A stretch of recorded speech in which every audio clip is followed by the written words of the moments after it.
அதனால் நான் உங்கள்கிட்ட சொன்னேன், இங்கே இது போல் வடபழனி போகணுன்னு. சரி பாஸ்டர் வரேன்னாங்க. கர்த்தர் உங்களுடைய சபைக்கு கொண்டு வந்திருக்கிறார். அவங்கள கொண்டு என்ன கர்த்தருடைய வார்த்தை உங்களுக்கு வருதோ அந்த வார்த்தை உற்சாகமாக நல்ல அருமையான சகோதரியை கரந்தட்டி நாம் வரவேற்போம். அவங்க மூலமாய் கர்த்தர் நம்மளோடு பேசுவாராக.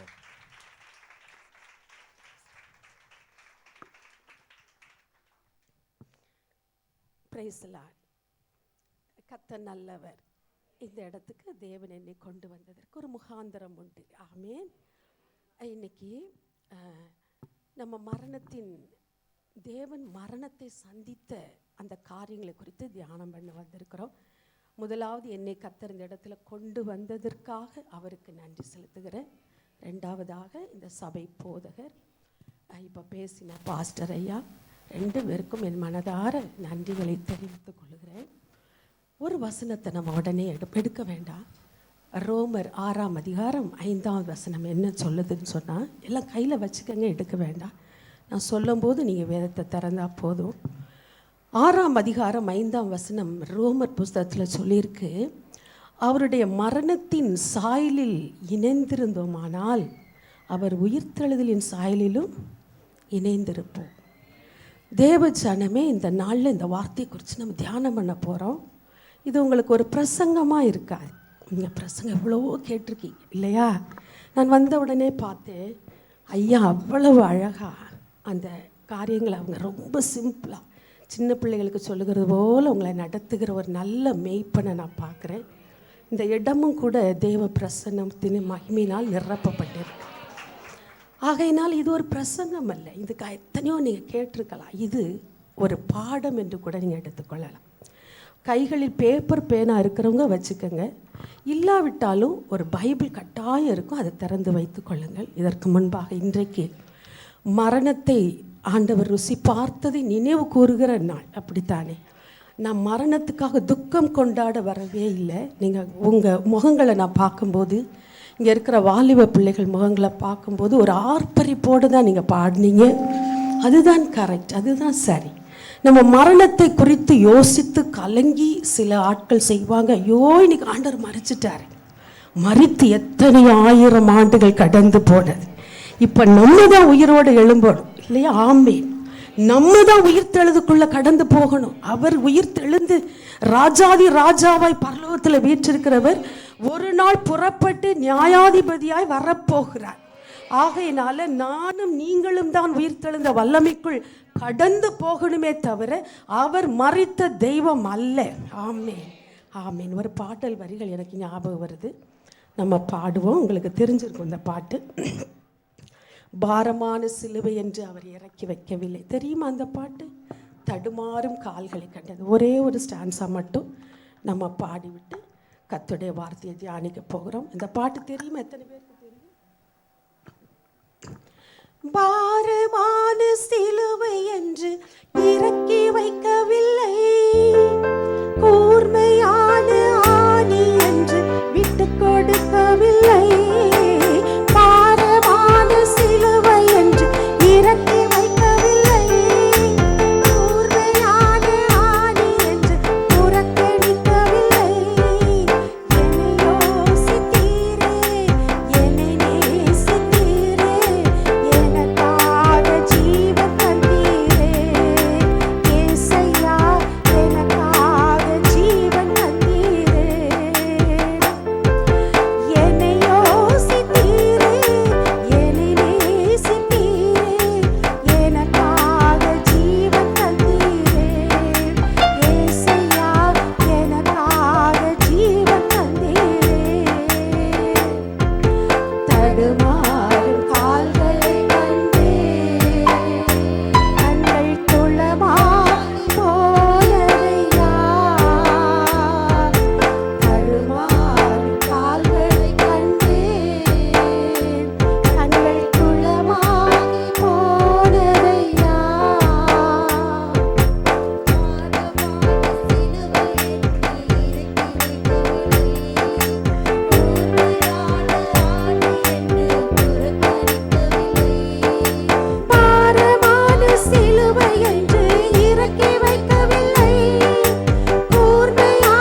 கண்களை மூடுவோமா?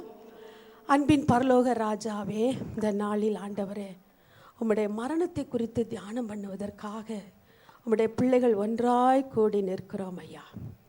நீர் அன்றைக்கு யோசிக்காமல் அந்த சிலுவை இறக்கி வைத்திருந்தீரானால் இன்றைக்கு நாங்கள் எத்தனை சந்தோஷத்தோடு விடுதலையோடு உம்மை ஆராதிக்கவோ எங்களுடைய வாழ்க்கையில் நாங்கள் வாழவோ முடிஞ்சிருக்காதுப்பா. எங்களை ஒரு நிமிடம் நீர் யோசித்தபடியினால் அந்த சிலுவையை நீர் இறக்கி வைக்கவே இல்லைப்பா. ஆணிகளை நீர் புறக்கணிக்கல ஆண்டவரே. அதை நாங்கள் நினைவு கூறுகிறோம். இந்த நாளிலும் கர்த்தர் எங்களோடு பேசும் ஐயா. அந்த உயிர்த்தெழுதலை வல்லமைக்குள் நாங்கள் கடந்து போக வேண்டும் என்று நாங்கள் வாஞ்சையோடு வந்திருக்கிறோம் ஆண்டவரே.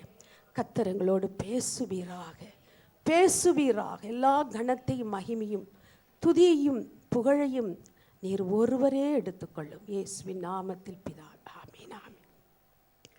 இந்த வார்த்தை சொல்லுது பாருங்க, அவருடைய மரணத்தின் சாயலில் நாம் இணைந்திருந்தோமானால் அவர் உயிர்த்தெழுதலின் சாயலில் இணைந்திருப்போம். பாருங்க, ஒரு பள்ளிக்கூடத்துக்கு பிள்ளைய என்னோட பேர பிள்ளைகளை நாங்கள் அனுப்புகிறோம். ஃபஸ்ட்டு எல்கேஜியிலேருந்து பிள்ளைகளை அனுப்பும்போது அதுங்களுக்கு என்ன சொல்கிறோம்? எடுத்த உடனே நீ நல்லா படிக்கணும், இந்த கிளாஸில் நீ ஃபஸ்ட்டு வாங்கணும். அடுத்து யூகேஜி போகிறாங்க, ஃபஸ்ட் ஸ்டாண்டர்ட் போகிறாங்க, 9th 10th வரும்போது சொல்கிறோம், நீ நல்ல மார்க்கு ஹையர் செகண்டரிக்கு போகிற, நல்ல மார்க் எடுத்தால் நல்ல கோர்ஸ் கிடைக்கும்லான்னு சொல்கிறோம். +2 முடித்த உடனே சொல்கிறோம், நீ நல்ல காலேஜுக்கு போகணும், நல்லா படி, இந்த +2 நல்ல மார்க் எடு, காலேஜ் வந்தவுடனே நல்லா படி, சீக்கிரம் உனக்கு ஒரு நல்ல வேலை கிடைக்கும். இந்த எல்கேஜியிலேருந்து ஆரம்பித்து நீங்கள் யோசித்து பாருங்கள், நம்முடைய நோக்கம் என்ன? பிள்ளை போய் எல்கேஜியில் மார்க் எடுப்பதா நம்முடைய நோக்கம்? அதை தாண்டி ஒரு நோக்கம் இருக்குது. பிள்ளை first standard, second standard, third standard, 12th வரைக்கும் ஃபஸ்ட் ரேங்க் வாங்கணும் அப்படிங்கிறது நம்முடைய நோக்கமாக? அது அப்போ காலகட்டத்தின் நோக்கம். ஆனால் முடிவில் என் பிள்ளையை குறித்து நான் என்ன நினைக்கிறேன்? என் பிள்ளை நல்லா வாழணும். என் கண்களை மூடி நான் இந்த பூமியை விட்டு கடந்து போன பின்னால் என் பிள்ளை யாருக்கிட்டையும் கையேந்திரக்கூடாது, எந்த வீட்டிலையுமே கொஞ்சம் இடம் கொடுங்க நான் படுக்கணும்னு நின்றக்கூடாது. இந்த நினைவை தலையில் வைத்து கொண்டு தான் ஒவ்வொரு தாயும் ஒவ்வொரு தகப்பனும் தன் பிள்ளையை கொண்டு போய் இந்த ஸ்கூலில் விடுறாங்க இல்லையா? அதை போலவே தேவ ஜனமே இங்கே வந்து உட்கார்ந்துருக்கிறோம். எத்தனை தடவை நம்ம இந்த சர்ச்சுக்கு வர்றோம், எத்தனை பிரசங்கங்களுக்கு பஞ்சமே இல்லை, கர்த்தருடைய வார்த்தைக்கு பஞ்சம் இல்லை. ஆனால் இது எல்லாம் எதை நோக்கி நம்மை கொண்டு செல்கிறது? ஒரு நாள் என்னுடைய ஆவி இந்த உலகத்தை விட்டு பிரியும் போது நான் கர்த்தரோடு கூட அந்த வானாதி வானங்களில் போய் அவரோடு கூட நான் அந்த பொன் தளம் போட்ட வீதியில் நான் நடந்து உலாவ போகிறேன். இதுதான் அதனுடைய எண்டு ப்ராடக்ட். எப்படி ஒரு பிள்ளைக்கு வேலை கிடைச்சி நல்லா வாழணுங்கிறது மட்டும்தான் நம்முடைய எண்ணமாக இருக்குதோ, அதே போலவே ஒரு நாள் அவரோடு கூட நம்ம மத்திய ஆகாயத்தில் எடுத்துக்கொள்ளப்பட்டு கர்த்தரோடு கூட நடக்க போகிறோம். ஆமேன். நீங்கள் அதை நினச்சி தான் இங்கே வந்திருக்கிறீங்க. ஒருவேளை ஞாயிற்றுக்கிழமை ஓடுவோம், வெள்ளிக்கிழமை ஓடுவோம், இன்னைக்கு ஈஸ்டர் ஓடுவோம் என்று வந்தாலும் உங்களுடைய உள்ளத்தின் ஆழத்தில் ஒரு மனிதன் இருக்கிறான். அந்த மனிதன் என்ன சொல்கிறான்? ஓடு, சீக்கிரம் ஓடு, உன்னுடைய நாட்கள் முடியும் போது நீ தேவ ராஜ்யத்தில் போய் நுழைய வேண்டும். ஓடு ஓடு ஓடு, அந்த வேத பாடகத்தை கேளு, அங்கே கிடக்கிற பிரசங்கங்களை கவனித்துக்கொள். இது உங்களுடைய உள்ளத்தில் உங்களுடைய சிந்தையிலும் எப்போதும் நிறைந்திருக்க வேண்டும். தேவ பிள்ளைகளே, நாம் 2 காரியங்களை, 2 மனிதர்களை பார்க்க போகிறோம். உங்களுக்குள்ளே இருக்கிற 2 மனிதர்கள். இப்போ ஒரு வசன வாஸ்தவம் பார்த்தீங்களா? ரோமர் 6ஆம் அதிகாரம் 5வது வசனத்தில், மரணத்தின் சாயலில் இணைக்கப்பட்டால் நீங்கள் என்ன செய்ய முடியும்? உயிர்த்தெழுதலின் சாயலுக்கு நம்ம இணைக்கப்பட முடியும். அப்போ நீங்கள் உயிர்த்தெழுதலின் சாயலுக்குள் இணைக்கப்பட வேண்டும் என்று நினைத்து இந்த இடத்துக்கு வந்திருந்தீர்களானால், இதை யாராயிலும் எங்கேயாலும் கேட்டுக்கொண்டு இருந்தீர்களானால் நான் என்ன செய்ய வேண்டும்? மரணத்தின் சாயல்னா நான் எப்படி அதை அடைந்து கொள்ள முடியும்? மரணம் அல்ல, மரணத்தின் சாயலுக்குள் நான் கடந்து போகணும். உயிர்த்தெழுதல் சாயல் எனக்கு வேணும், நான் என்ன செய்ய வேண்டும்? இந்த காரியங்களை குறித்து நான் ஒரு வாலிப பிள்ளையாக இருக்கும்போது ஒரு மார்த்தாண்டம், நீங்கள் கேள்விப்பட்டிருப்பீங்க, கன்னியாகுமரி அந்த பகுதியில் மார்த்தாண்டம்னு ஒரு இடத்துல ஆண்டவர் எனக்கு ஒரு கன்வென்ஷன் கூட்டத்தில் அவர் கொண்டு போய் என்னை நிறுத்தினார். நாங்கள் போனேன், அட்டன் பண்ணேன். அப்போ 4 நாள் கூட்டம். அது 4வது நாள் ஒரு சின்ன ஒரு பிரசங்கியார் தான் வந்தார். பல ஆயிரக்கணக்கான மக்கள், ஒரு ஓப்பன் ஏர் அங்கே மீட்டிங் நடந்து கொண்டு இருந்துச்சு. அப்போது அந்த ஐயா இந்த காரியங்களை குறித்து அவர் பிரசங்கம் பண்ணார். எப்படின்னு சொன்னால், இதே வார்த்தைகள் அதை எனக்கு அந்த நாட்டில் எழுதலை, பேப்பர்லாம் கொண்டு போகல. அப்போ தான் நம்ம கர்த்தருக்குள் வளர்ந்து வர்ற நாட்கள், அதனால் அந்த பேப்பர் அதெல்லாம் நமக்கு தெரியாது, எழுதணும் அப்படின்னு சொல்லி. ஆகையினால நான் என்ன பண்ணேன்னா, அவர் நல்லா கவனிப்பேன். ஆனால் அந்த வார்த்தைகள் அன்றைக்கு நான் கேட்டதை தான் இப்பொழுது உங்களுக்கு சொல்ல போகிறேன். நீங்கள் கேட்கலாம், இதுக்கப்புறம் இங்கே பிரசங்கமே கேட்கலையா? அநேக பிரசங்கள் கேட்டிருக்கேன், அநேக ஆசீர்வாதமாக இருந்திருக்கு. ஆனால் இந்த வார்த்தை என்னை உயிர்த்தெழுதின் வல்லமையோடு கூட கொண்டு கொண்டு கொண்டு அப்படியே கொஞ்சம் கொஞ்சமாய் மூவ் பண்ண கர்த்தர் எனக்கு உதவி செய்தார். இது ஆசீர்வாதம் உங்களுக்குள்ளும் இந்த காலவேளையில் வரும் என்ற நம்பிக்கையோடு கர்த்தருடைய உத்தரவின்படி நான் பேசி கொண்டிருக்கிறேன். தேவ ஜனமே, இது அவர் பேசும்போது அழகாக ஒரு கோழி கொஞ்சம் ஒரு கதை மாதிரி எங்களுக்கு சொல்லி கொடுத்தார். அதனால தான் எனக்கு மறக்கலை. இல்லாவிட்டால் நாம் எத்தனை காரியங்களை பார்க்குறோம், எத்தனை ஸ்டேஜை கடந்து வந்துட்டோம். இன்றைக்கி பேர பிள்ளைகள் எடுத்தால் வாலிப நாட்களில் இந்த உட்காந்துருக்குறாங்க வாலிப தம்பி மாறலாம், வாலிப பிள்ளைகள்லாம். அன்றைக்கு போட்ட அந்த காரியம் இருதய பலகையில் எழுதப்பட்டுச்சு. என்னோட பேப்பரில் நான் எழுதாவிட்டாலும் என் இருதய பலகையில் எழுதப்பட்டதுனால இது எனக்குள்ள அப்படியே அப்படியே உயிர்த்தெழுந்த வல்லமே நிமிஷத்துக்கு நிமிஷம் மணிக்கு மணி அதை நான் அனுபவித்து கொண்டு இருக்கிறபடினால இன்றைக்கும் இத்தனை ஆண்டுகள் இன்னும் கொஞ்சம் தூரம் யார் வரப்போகிறது? கானான் தேசத்தை நான் பார்க்க போகிறேன். அப்படி தானே? ஆமேன். கானான் தேசம் ரொம்ப தூரம் இல்லை. வாலிப காலத்திலேருந்து ஓடி ஓடி வந்து இனி கொஞ்சம் தூரத்தில் நம்ம போய் சேர போகிறோம்.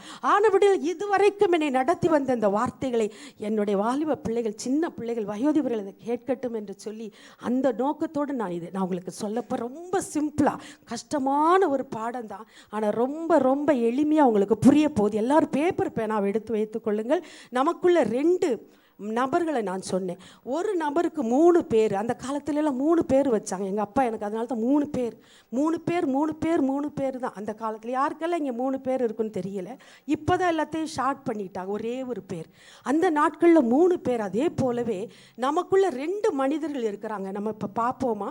நீங்கள் வாசித்த வசனங்கள் தான், ஆனால் ஆவியானவர் வேறு ஒரு ரூபத்தில் உங்களுக்கு இதை கற்றுக் கொடுக்க போகிற. வாசிப்போம். 2 கொரிந்தியர் 4:16.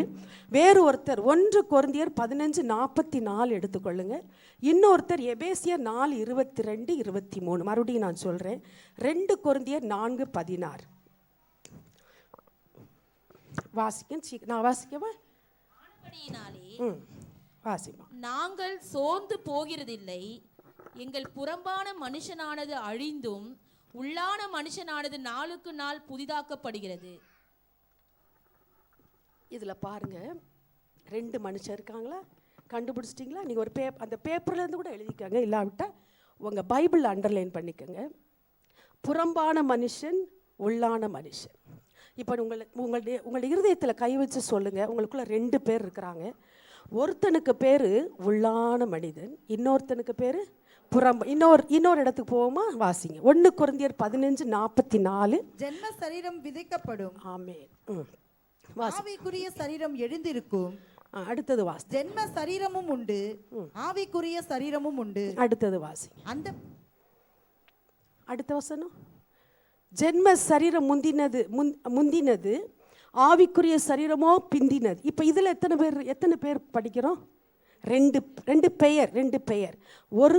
ஒருத்தருக்கு பெயர் என்னது? ஆவிக்குரிய சரீரம். உள்ளன்னு சொன்ன பார்த்தீங்களா? நெஞ்சில் கை வச்சு சொல்லுங்க. உள்ளுக்குள்ளே இருக்கிறவனுக்கு பேர் ஆவிக்குரிய சரீரம், வெளியில் இருக்கிறவனுக்கு பேர் ஜென்ம சரீரம். இன்னொரு பேர் பார்க்கலாமா? இன்னொரு பேர் பார்க்கலாம். எபேசியர் 4:22-23-24 வேகமாக வாசிக்கலாம். அந்தபடி முந்தின நடக்கைக்குரிய மோசம் போக்கும் இச்சைகளாலே கெட்டு போகிற பழைய மனுஷனை நீங்கள் களைத்து போட்டு உங்கள் உள்ளத்திலே புதிதான ஆவி உள்ளவர்களாகி மெய்யான நீதியிலும் பரிசுத்தத்திலும் தேவனுடைய சாயலாக சிருஷ்டிக்கப்பட்ட புதிய மனுஷனை. இப்ப நீங்க கண்டுபிடிச்சிட்டீங்க. எத்தனை பேர் அதுல இருக்கு? பழைய மனுஷன், புதிய. அல்லேலூயா சொல்லுங்க. அல்லேலூயா. இன்றைக்கு காலவேளையில் ஆவியானவர் உங்களுக்குள்ள இருக்கிற மனிதர்களை குறித்து தான் பேசி கொண்டிருக்கிறார். இதுல ஒரு மனிதன் மரணத்தின் சாயலை நோக்கி கடந்து போக வேண்டும், இன்னொரு மனிதன் உயிர்த்தெழுந்தலின் சாயலை நோக்கி கடந்து போக வேண்டும். இதை நீங்கள் ஏற்றுக்கொள்கிறீங்களா? தேவ பிள்ளைகளே, இது முடிவு பரியந்தம் நிலை நிற்க போகிற ஒரு சத்திய வார்த்தை. நீ யாரும் அசட்டை பண்ண வேண்டாம். ஏதோ ஒரு வசனத்தை தானே நினைக்காதீங்க. அந்த வசனங்களுடைய அழகை அவர் கோர்த்து கத்த நமக்கு தரும்போது நம்முடைய நினைவில் அது தங்கும், உங்களுடைய எலும்புகளுக்குள் அது போகும். உங்கள் வாழ்க்கையை உயிர்த்தெழுதலுக்கு நேராக நடத்தி கொண்டு சென்று நம்முடைய நாட்கள் எப்படி முடியுமோ தெரியும். ஒரு கதை மாதிரி தான் இருக்கும். நீங்கள் கொஞ்சம் மைண்டை வெளியே கொண்டு போயிட்டு வந்தீங்கன்னா உங்களுக்கு புரியாது. கவனமாக கேட்டிங்கன்னா அழகாக உங்களுக்கு இது புரியும். பாருங்கள், இப்போ உங்களுடைய வெளிப்புறமான மனிதனுக்கு 3 பேர் நான் சொன்னேன். எங்கே சொல்லுங்கள், அந்த 3 பேர் என்ன? புறம்பான மனிதன், ஜென்ம சரீரம், பழைய மனிதன். இந்த 3 பேரை மறந்துடக்கூடாது. உங்கள் மேலே நீங்கள் தலையில் கை வச்சோ, உங்கள் உள்ளத்தில் நெஞ்சில் கை, உங்களோட அவுட்டர் ஹியூமன் பாடி இருக்குது பார்த்தீங்களா, அதுக்கு 3 பேர் உண்டு. புறம்பான மனிதன், ஜென்ம சரீரம், பழைய, பேரை கேட்டாலே ஒரு மாதிரி இருக்குல்ல, பழைய மனிதன், புறம்பான மனிதன், ஜென்ம சரீரம். இந்த 3 களையப்பட வேண்டும் என்று தான் ஆவியானவர் சொல்லி கொண்டிருக்கிறார். இந்த ஒரு மனிதனை நீங்கள் களைந்து போட வேண்டியது நிச்சயம், அது கட்டாயம் செய்யணும். சரி, புதிய மனிதனுக்கு என்னென்ன பேர் இருக்கு? உள்ளான மனிதன், ஆவிக்குரிய சரீரம், புதிய மனிதன். ஆமேன், ஆமேன். இப்போ எந்த மனிதன் உங்களுக்கு வேணும்னு நீங்கள் நினைக்கிறீங்க? எந்த மனிதன் வேணும்? அந்த ஆவிக்குரிய மனிதன், அந்த புதிதான மனிதன், அந்த உள்ளான மனிதன் எனக்கு தேவைப்பா. சொல்லுங்களேன் ஒரு நிமிஷம். ஆண்டவர் கேட்டுக்கொண்டு இருக்கிறார். ஆவியானவரே, இந்த சத்தியத்தை எனக்கு அநேக ஆண்டு, கிட்டத்தட்ட 40 ஆண்டுகளுக்கு முன்னாலே என் இருதய பலகையில் எழுதின அந்த சத்தியத்தை நான் இன்று வரைக்கும் எனக்குள்ள அது கிரியை செய்கிறத நான் உணர்றேன். நீங்கள் அசட்டை பண்ணாமல் நீங்கள் சொல்லுங்கள். அப்படியே நான் சொல்லும் போதே நீங்கள் ஆவியனோட பேசி கொண்டிரு. இப்போ இந்த புறம்பான மனுஷன் நம்ம பார்த்தோம் பார்த்தீங்களா, அதில் அவன் எப்படி அழிக்கப்படணுங்கிற வார்த்தைகள்லாம் கொடுத்துருக்கு. மறுபடியும் அந்த வசனங்களை நீங்கள் கையில் கொஞ்சம் அப்படி பாருங்கள். நீ யாரும் சோம்பல்தனப்பட வேண்டாம். இது ரொம்ப ரொம்ப ரொம்ப முக்கியமான காரியம். அதில் போட்டிருக்கு பாருங்கள். அதாவது புறம்பான மனுஷன் அழிந்தும், அந்த புறம்பான மனுஷன் என்ன செய்யணுமா? அழிக்கணும். அழிக்க புறப்பட்டுட்டிங்களா? உங்களுக்குள்ள அந்த அழிக்கணுங்கிற ஒரு தாகம் வந்துருச்சா? வரணும், கட்டாயம் அழிக்கணும். 2வது, அடுத்த அந்த ஜென்மத்துக்கு ஜென்ம சரீரம் என்ன செய்யப்படணுமா? புதைக்கப்படணுமா? விதைக்கப்படணும், இல்லைன்னா புதைக்கப்படணும். ரெடியாக இருக்கிறீங்களா அதை புதைக்கிறதுக்கு? 3வது, பழைய மனுஷன் என்ன செய்யணுமா? களைந்து போடணும். அப்போ பாருங்க, அழிக்கணும், புதைக்கணும், களைந்து போடணும். தேவ ஜனமே, இந்த காலவேளையில் ஆவியானவர் உங்களோடு கூட பேசி கொண்டு இருக்கிறார். உங்களுக்கு ஒரு புறம்பான சரீரத்தை நீங்கள் பார்க்குறீங்க. தினம் அலங்காரம் பண்ணுறோமா இல்லையா? எவ்வளவு அதுக்கு தேவையான என்னென்னமோ செய்கிறோம். இந்த காலகட்டத்தில் ரொம்ப மாறி போயிடுச்சு. எங்கள் ஜெனரேஷன் வரைக்கும் இந்த பியூட்டி பார்லர்லாம் கிடையாது. அப்படியே கேள்விப்பட்டாலும் இவ்வளோ மோசக்காரியான்னு தான் எங்கள் பெற்றோர்கள் சொல்லுவாங்க. அவள் போய் அங்கே என்னமோ பண்ணுறாளாம். ஐயோ, அது பிள்ளை நல்ல பிள்ளையே இல்லை. ஆனால் இந்த நாட்களில் அதை பண்ணாத ஆளுக தான் தவறாக தெரியுறாங்க. அப்படி தானே?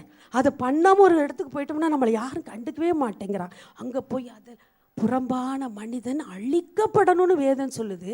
ஆனால் இந்த காலகட்டத்தில் மனுஷன் என்ன செய்கிறான்? உள்ளான மனுஷனுக்கு சாப்பாடு கொடுக்கல. அவன் எவ்வளோ பட்டினி இருக்கிறான்னு அவங்களுக்கு தெரியலை. ஒரு அம்மா மினிஸ்ட்ரியில் ஒரு அம்மா என்ன பண்ணாங்களாம், ஒரு கனவு கண்டாங்களாம். ஒரு நல்ல அவங்க பேர் நான் மறந்துட்டேன். அவங்க கனவுல ஒரு குழந்தை அவங்க ரூமில் அழுதுகிட்டு இருக்கு. இவங்க ஒரு டைனிங் டேபிளில் விதவிதமான சாப்பாடு வச்சுருந்தாங்களாம். அப்போது அவங்க நினைக்கிறாங்க, எனக்கு குழந்தைய பிறக்கலையே, ஏன் ரூம்குள்ள ஒரு குழந்தை, பச்சை குழந்தை அழுகுது, போய் பார்த்துட்டு வரேன்ட்டு அவங்க போனாங்களாம். அந்த குழந்தை அழுதுகிட்டே இருந்து பக்கத்தில் போனால் பசியில் வயிற்றில் ஒன்றுமே இல்லையா. அப்போ இவங்க நினைக்கிறாங்களா, நான் டைனிங் டேபிளில் சாப்பாடு வச்சுருக்கேன், போய் கொஞ்சம் எடுத்துகிட்டு வந்து அந்த குழந்தைக்கு நான் கொடுக்கட்டும்னு சொல்லி அவங்க வேகமாக ஓடி போனால் அவங்க மறந்து போய் மறுபடியும் சாப்பிட்டுட்டே இருக்கிறாங்க. திரும்ப அந்த குழந்தை அழுது திரும்ப வர்றாங்க. ஐயோ, அந்த பிள்ளைய மறந்துனேன், திரும்ப போகிறாங்க, திரும்ப மறந்துட்டு சாப்பிட்டுட்டாங்க. இப்படி கனவு கண்டு முழிச்சோன்னே ஆண்டவர்கிட்ட, என்ன ஆண்டவரே, எனக்கு குழந்தையே கிடையாது, நான் வேற அதை மறந்து சாப்பிட்டுட்டேன். அப்போ ஆண்டவர் சொன்னாராம், உள்ளான மனிதன் சாப்பாடு இல்லாமல் இருக்கிறான், பட்டினி கிடக்கிறான். ஆனால் நீயோ புறம்பான அலங்காரத்தை நல்லா ஊழியம் பண்ணுற, நல்ல பிரசங்கமெல்லாம் பண்ணுற, நல்ல பாட்டெல்லாம் பாடுற, ஆனால் உனக்குள்ளான மனிதனை சாப்பாடு கொடுத்து எத்தனை நாள் ஆச்சு? கர்த்தருடைய வார்த்தை இந்த குழந்தைக்கு நீ கொடுத்தியா? கர்த்தருடைய ஆகாரத்தை நீ கொடுத்தியா? அது பலனற்று கிடக்குது, அழுகுது, கதறுது. நீ தயவு செய்து உன் பிள்ளைய பாருன்னு சொன்னார். தேவ ஜனமே, இன்றைக்கு எத்தனை பேர் உள்ளான மனிதனை குறித்து நீங்கள் எத்தனை நாள் கவலைப்பட்டிருக்கீங்க? வெளிப்புறம்பான அழகாக நம்ம எல்லாம் என்னையும் சேர்த்தான் நான் சொல்கிறேன். ஒருவேளை இந்த காலவெளியில் நான் ஒரு மைக்கை பிடிச்சேன், நான் பேசிட்டேன், நான் போனேன் என்று சொன்னால் அது என்னுடைய புறம்பான மனிதனுக்கு ஒரு அலங்காரமாக இருக்கலாம். ஆனால் என்னுடைய உள்ளான ஒரு மனுஷி இருக்கிறாளே, அவளை நான் என்ன செய்ய போகிறேன்? பட்டினி கிடக்க முடியுமா? இப்போ பாருங்கள், அழிக்கணும், விதைக்கணும், அப்புறம் களைந்து போடணும். இந்த 3 காரியத்தையும் நான் புறம்பான மனுஷனுக்கு கட்டாயம் செய்யணும். ஆனால் உள்ளான மனிதனுக்கு நான் என்ன செய்யணும்? பாருங்கள், வாசித்து பாருங்கள். அவனுக்கு நான் என்ன செய்யணுங்கிறத நீங்கள் பார்த்தீங்கன்னா புதிதாக்கப்படணும், எழுந்திருக்கணும், தரித்திருக்கணும். 3 வார்த்தை இருக்கு. புதிதான மனிதனை தரித்து கொள்ளுங்கள், ஆவிக்குரிய சரீரம் எழுந்திருக்கும், உள்ளான மனிதன் நாளுக்கு நாள் புதிதாக்கப்படும். இந்த காரியங்களை செய்வதற்கு நம்ம ஆயத்தமாக இருக்கிறோமா? சரி, இப்போ பாருங்கள், இது ஒரு காரியத்தை நம்ம சொல்ல போகிறேன், நீங்கள் கவனிச்சுக்கோங்க, ரொம்ப இன்ட்ரெஸ்டாக இருக்கும். ஒரு கோழி முட்டை போடுது, 21 நாட்கள் அந்த முட்டை தன்னுடைய முட்டை தான் அது என்ன செய்யுதுன்னா 21 நாட்கள் அது அடைகாக்குது இல்லையா? எத்தனை பேர் அந்த முட்டை அனுபவத்தை நீங்கள் பார்த்துருக்கீங்க? நாங்கள் சின்ன பிள்ளையாக இருக்கும்போது எங்கள் வீடுகளில் அந்த மதுரை டிஸ்ட்ரிக்ட் அந்த பக்கங்கள்லாம் கட்டாய வீட்டுக்கு ஒரு கூடை பஞ்சாரம் இருக்கும், கோழி இருக்கும், குஞ்சுகள் வளர்க்கப்படும், முட்டை எடுத்தெல்லாம் நாங்கள் சாப்பிட்ருக்கோம். உங்களுக்கு நிறைய பேருக்கு இந்த அனுபவம் இருக்கும். அப்படி அந்த நாட்டில் இருந்தப்போ நாங்கள் முட்டையை அடகாக்கும்போது நான் பார்ப்பேன், முதல் நாளிலிருந்து அந்த தாய் பறவை எவ்வளோ வைராக்கியமாக சாப்பிடாது, ஒரு இடத்துக்கும் போய் உல்லாசமாக அப்படியே சுற்றிட்டு வராது, 21 நாளும் அந்த முட்டை மேலே தன்னுடைய சிறகை வைத்து அப்படியே பாதுகாத்து தன்னுடைய அனலை கொடுத்து 21 நாள் முடியும் போது அந்த கோழி கொஞ்சம் வெளியே வருது. அதற்கு இடைப்பட்ட காலத்தில் என்ன நடந்திருக்கும் நீங்கள் யோசித்து பாருங்கள். நான் என்ன பண்ணுவேன்னா 4 நாள் 5 நாள் கூமுட்டையெல்லாம் கிடக்கும், அது கோழி கூட்டிகிட்டு போன பின்னால் அதை உடச்சி பார்த்தா 4 நாள் கோழி குஞ்சு வளர்ந்துருக்கும், இல்லைன்னா 10 நாள் வளர்ந்துருக்கும், இல்லைன்னா 20 நாள் கூட முழு வளர்ச்சி பெற்ற ஒரு கோழி குஞ்சு கூட இருந்திருக்கும். ஆனால் கூமுட்டையாக போயிருக்கும். அப்போ என்ன நடந்திருக்கும் உள்ள அப்படின்னு சொன்னால், அதில் மஞ்சள் கரு வெள்ளைக்கருன்னு 2 இருக்குது. எல்லாருக்கும் நமக்கு தெரியும். இது தனியாக ஒரு முட்டை இருந்துச்சுன்னா அந்த முட்டை என்ன செய்யாது, 10 நாளானாலும் நீங்கள் ஃப்ரிட்ஜ்லேயே வைக்காட்டி கூட பாருங்கள், அது கெட்டே போகாது. ஆனால் ஒரு கோழியினுடைய அரவணைப்புக்குள்ளே போகும்போது, அந்த சூட்டுக்குள்ளே போகும்போது, ஒரு குறிப்பிட்ட டிகிரிக்குள்ளே அது போகும்போது மஞ்சள் கருவும் வெள்ளைக்கருவும் என்ன ஆகுது, ஒன்றோடொன்றை கலக்க ஆரம்பிக்குது. அப்படி கலக்க ஆரம்பித்து முதல் நாளிலிருந்து வேகமாக 21 நாட்கள் தான் அதுக்கு கொடுக்கப்படுது. 22 நாள் கிடைக்குமா? கிடைக்காது. 21ஆவது நாள் காலையில் நாங்கள் வேகமாக எழும்பி அது முட்டை வெளியில் வர்றதை பார்க்கணுன்னு ஆசைப்பட்டு 6-7 மணிக்கெல்லாம் எழும்புவோம், 7 மணிக்கு. ஆனால் அது 4 மணிக்கெல்லாம் அந்த கோழி குஞ்சு முட்டைகளை உடைத்து கொண்டு அழகாக வெளியே வந்திருக்கும். ஐயோ நாங்கள் விட்டுட்டோமேன்னு நினைப்போம். நம்ம லேட்டாமா, அது லேட்டாகாது. 21 நாள் இல்லை தாய் வந்து இன்னும் பிள்ளை சரியாக வளரலை, அப்படி கணக்கு கிடையாது. 21 நாள் முடிகிற அன்றைக்கு காலை வேளையில் இந்த தாய் பறவை சத்தம் கொடுக்கும்போது அந்த கோழி குஞ்சு வருது. அதற்கு முன்னால் என்ன நடந்திருக்கும் அப்படின்னா, மஞ்சள் கருவும் வெள்ளை கருவும் ஒன்றோடொன்று கலந்து முதலாவது என்ன வருதான், இருதயம் வருது, அப்படியே துடிக்குதான். நம்ம அதை நீங்கள் எடுத்து பார்த்தா தெரியும், நெட்டில் எல்லாம் போட்டிருப்பாங்க. 21 நாள் 21 days development of growth of சிக்ஸ்ன்னு போட்டிருப்பாங்க. அதில் நீங்கள் பார்த்தீங்கன்னா ஃபஸ்ட்டு ஹார்ட் வருது, அப்புறம் கொஞ்சம் ஒரு நாள் கழிஞ்ச உடனே ஒரு கண்ணு வந்துடுது, அதுக்கப்புறம் பார்த்தா நரம்புகள் அப்படியே இரத்த நாளங்கள் ஓடுது, அதுக்கப்புறம் அதன் மேலே அழகாக எலும்புகள் அப்படியே உருவாகுது, அப்புறம் தோல், அப்புறம் சிறகு, இப்படி ஒரு ஸ்டேஜாக வேகமாக அது வளருது. ஆனால் சில குஞ்சுகள் பார்த்தா அதுக்கு அது என்ன நடக்குதுன்னு தெரியாது, அது வளராமல் நின்று போயிடும். தேவப்பிள்ளை இதுலேருந்து கர்த்தருடைய ஆவியானவர் நமக்கு சில ரகசியங்களை சொல்லி கொடுக்குறார். நம்ம எடுத்துக்கோ. இப்போ பாருங்க, ஒரு மனிதனுக்குள்ளே வளர்கிற ஒரு குழந்தை, ஒரு தாய்க்குள்ளே வளர்கிற குழந்தைக்கு அந்த தாய் காலையில் பால் குடிச்சு சாப்பிட்டு சாப்பாடு அனுப்பிக்கொண்டே இருக்கிறார். ரத்தமாகிய தன்னுடைய சாப்பாட்டை தன் குழந்தை அது எடுத்து அந்த எலும்புகள் உருவாகுது. ஆனால் ஒரு கோழி குஞ்சு எப்படி உருவாகுது? அதுக்கு எங்கேருந்து சாப்பாடு கிடைக்கிது? ஒன்றுமே இல்லை. ஒரு கோழியினுடைய சூட்டுக்குள்ளே இருக்கிற அந்த கோழி குஞ்சுக்கு எங்கேருந்துமே சாப்பாடு கிடைக்கல. நம்ம கொஞ்ச நேரம் யோசித்து பார்த்தா நமக்கு ரொம்ப ஆச்சரியமாக அற்புதமாக இருக்குது. அதை தடவி பார்த்தா நம்ம கோழி முட்டை சாப்பிட்ருக்குறீங்க, நீங்கள் எல்லாம் நல்லா ஆம்லேட் போட்டு சாப்பிட்ருக்கீங்க இல்லையா? அதில் தடவி பாருங்கள், ஒரு இடத்துலையாவது கொஞ்சம் சாலிடாக இருக்குது அப்படிலாம் இல்லை, நல்லா சாஃப்டாக இருக்குது. அடிக்க அவ்வளோ நுரைச்சிக்கிட்டு சாஃப்டாக வருது, நம்ம நல்லா மென்றதுக்கு நல்லா இருக்குது. ஆனால் ஒரு கோழி குஞ்சு உள்ளுக்குள்ளே எலும்பை உருவாக்குது, சிறகை உருவாக்குது, தோலை உருவாக்குது, ஆனால் அதுக்கு சாப்பாடு எங்கேருந்து கிடைக்கிது? யோசிச்சு பாருங்க. இப்போ நம்ம அப்படியே இந்த வார்த்தைகளை கர்த்தருடைய ஆவியானவருடைய உதவியோடு கூட, no direct connection between the mother and the child. அங்கே டைரெக்டாக ஏதாவது கனெக்ஷன் இருக்கா? இல்லை. நம்ம இதை அப்படியே மனிதர்களுக்கு கொண்டு வருவோமா? இப்போ உங்களுடைய உள்ளான மனிதன் என்ன செய்யணும்? புதிதாக்கப்படணும். இந்த வார்த்தைகளை கேட்டுக்கொண்டு இருக்கிற கர்த்தருடைய பிள்ளையை நான் விசுவாசிக்கிறேன். நான் விசுவாசிக்கிறேன். ஒரு சிலர் மட்டுமல்ல, அநேகர் இந்த வார்த்தைகள் தொடப்பட போறீங்க. ஆமேன் சொல்லுங்க, ஆமேன் சொல்லுங்க. நித்தியம் வரைக்கும் இது உங்களை நடத்தி கொண்டு வர ஒரு பாடம். இது பிரசங்கம் அல்ல, இது ஒரு பாடம். எத்தனை பேர் அதை நீங்கள் எழுதி கொள்ளுகிறீர்கள்? இந்த வார்த்தைகள் பைபிளில் தான் இருக்கு. இருந்தாலும் அந்த வேதத்தை அழகாக ஒரு டிசைன் பண்ணி, ஒரு பூக்கடையில் போய் ஒரு மாலை கொடுன்னா அவன் என்ன செய்கிறாங்க, அங்கே பூக்கள் இருந்தால் அதை கட்டி அதை மாலையாக தொடுத்தாதான் உங்கள் கைக்கு மாலையாக வரும். இல்லை பூ நிறையா இருக்குதுன்னா அதை அள்ளிட்டெல்லாம் நம்ம போக முடியாது, போனாலும் அவ்வளோ காஞ்சு போயிடும். அதே போல் வேதத்தில் அநேக ரகசியமான சில வார்த்தைகள் அங்கங்கே கிடக்கும். ஆனால் ஆவியானவர் ஒவ்வொரு நேரம் வரும் பொழுது அதை ஒரு உருவாக்கி அதுக்கு ஒரு ஷேப்பு கொடுத்து அது ஒரு மாலை மாதிரி கட்டி நம்ம கையில் கொடுக்கும்போது அது காலத்துக்கு உங்கள் நினைவுகளை விட்டு மாறாது. அப்படியானால் இந்த வார்த்தைகளை பாருங்க, எப்படி ஒரு கோழி குஞ்சுக்கு ஆகாரம் எங்கே இருந்து கிடைக்குது? தாயினுடைய அரவணைப்பு மாத்திரம் போதுமா? வெளியில் வச்ச முட்டை நம்ம அடையே காக்காமல் வச்சிங்கன்னா அது அப்படியே இருக்குது. 15 நாள் ஆனாலும் 20 நாள் நீங்கள் ஃப்ரிட்ஜில் வச்சா 1 மாதம் கூட கெட்டே போகலை, அது முறுக்கொலையிலேயே. ஒரு கோழியினுடைய அரவணைப்புக்குள்ளே போன அந்த முட்டை எப்படி ஒரு சரீரமாய் வளர்ச்சி அடையுது நம்ம பார்ப்போம். ஒரு மனிதனுக்குள்ளே இப்போ நீங்கள் பாருங்கள், மஞ்சள் கரு என்று சொல்லும்போது உங்களுடைய மாம்சம், இந்த தொட்டு பார்க்குற மாம்சத்தின் கிரியைகள் என்று கலாத்தியர் 5ஆம் அதிகாரத்தில் வாசிக்கிறோமா இல்லையா? அப்போ நீங்கள் உங்களுடைய சரீரத்துக்குள்ளே அந்த கெட்டு போகிறதான பழைய மனுஷன் அவன் இருக்கிறான். இதை நீங்கள் முதலாவது உணரணும். இதை நீங்கள் உண்மைன்னு சொல்லி ஏற்றுக்கொள்ளணும். இல்லாவிட்டால் அவங்களுடைய சரீரத்தில் நிறைய காரியங்களை மறந்து போயிடுவோம். ஒரு நல்ல ஒரு ஊழியர், தேவ மனிதர், ஒரு முறை அமெரிக்கா தேசங்களுக்கு ஒரு ஊழியம் பண்ண போனார். பயங்கர வல்லமையான ஒரு மனிதர். ஆனால் அங்கே போன டைமில் அவருடைய அறைக்குள்ளே ஒரு பெண்ணை அனுப்பிட்டாங்க. என்ன செஞ்சுட்டாங்க, ஒரு பெண்ணை, ஒரு நல்ல அழகான ரூபவதி, அவளை அனுப்பி, ஏன்னா அவங்க இவருடைய ஸ்பிரிச்சுவல் லெவலை டெஸ்ட் பண்ணுறோங்கிற பேரில் அனுப்பிட்டாங்க. விளையாட்டாக செய்தாங்களோ அது எப்படி செய்தாங்களோ தெரியாது. அப்போ அந்த அம்மா உள்ளே போய் அவருக்கு பணிவிட செஞ்சால் 1 மாதம் என்னமோ இவர் அங்கே ஊழியம் பண்ணணும். வல்லமையாக ஊழியம் பண்ணி கொண்டிருந்தவர் தான். ஆனால் அந்த பெண்ணுடைய காரியத்தில் அவர் தவறு பண்ணி அது நிமித்தம் அவருக்கு அந்த பெண்ணை தலையில் கட்டிட்டாங்க. அவர் திருச்சி என்று நினைக்கிறேன்.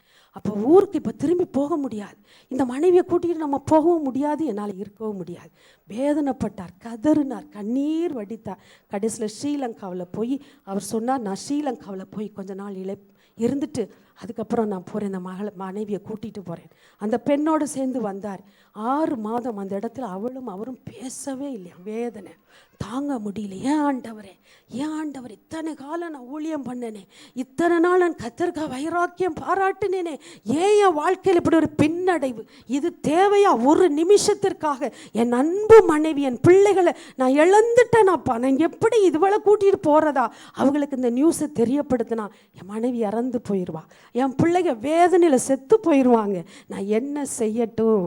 மாம்சத்தின் கிரியைகள் பாருங்க, ஒரு இம்மை பொழுது நம்ம அழித்து விடும். தேவஜனமே, பேசிக்கொண்டிருக்கிற நானும் சொல்கிறேன், மாம்சம் நமக்குள்ளே இருக்கிற வரைக்கும் ரொம்ப ஜாக்கிரதையாக இருக்கணும். வாலிபர்கள் மிகவும் ஜாக்கிரதையாக இருக்கும். இப்போ பாருங்கள், இந்த காரியங்களை மரணம் எப்படி சம்பவிக்கும், மாம்சத்தின் கிரியைகளை. இப்போ அந்த மாம்சத்தின் கிரியைகள் கலாத்தியரில் எழுதியிருக்கு. வேசித்தனம், இதெல்லாம் நமக்கு இல்லை தானே? அல்லேலூயா சொல்லிடலாம். என்கிட்ட வேசித்தனம் இருந்துச்சுன்னு சொன்னால் நீங்கள் யாராவது உள்ளே வந்துடுவீங்களா? வந்துட மாட்டீங்க.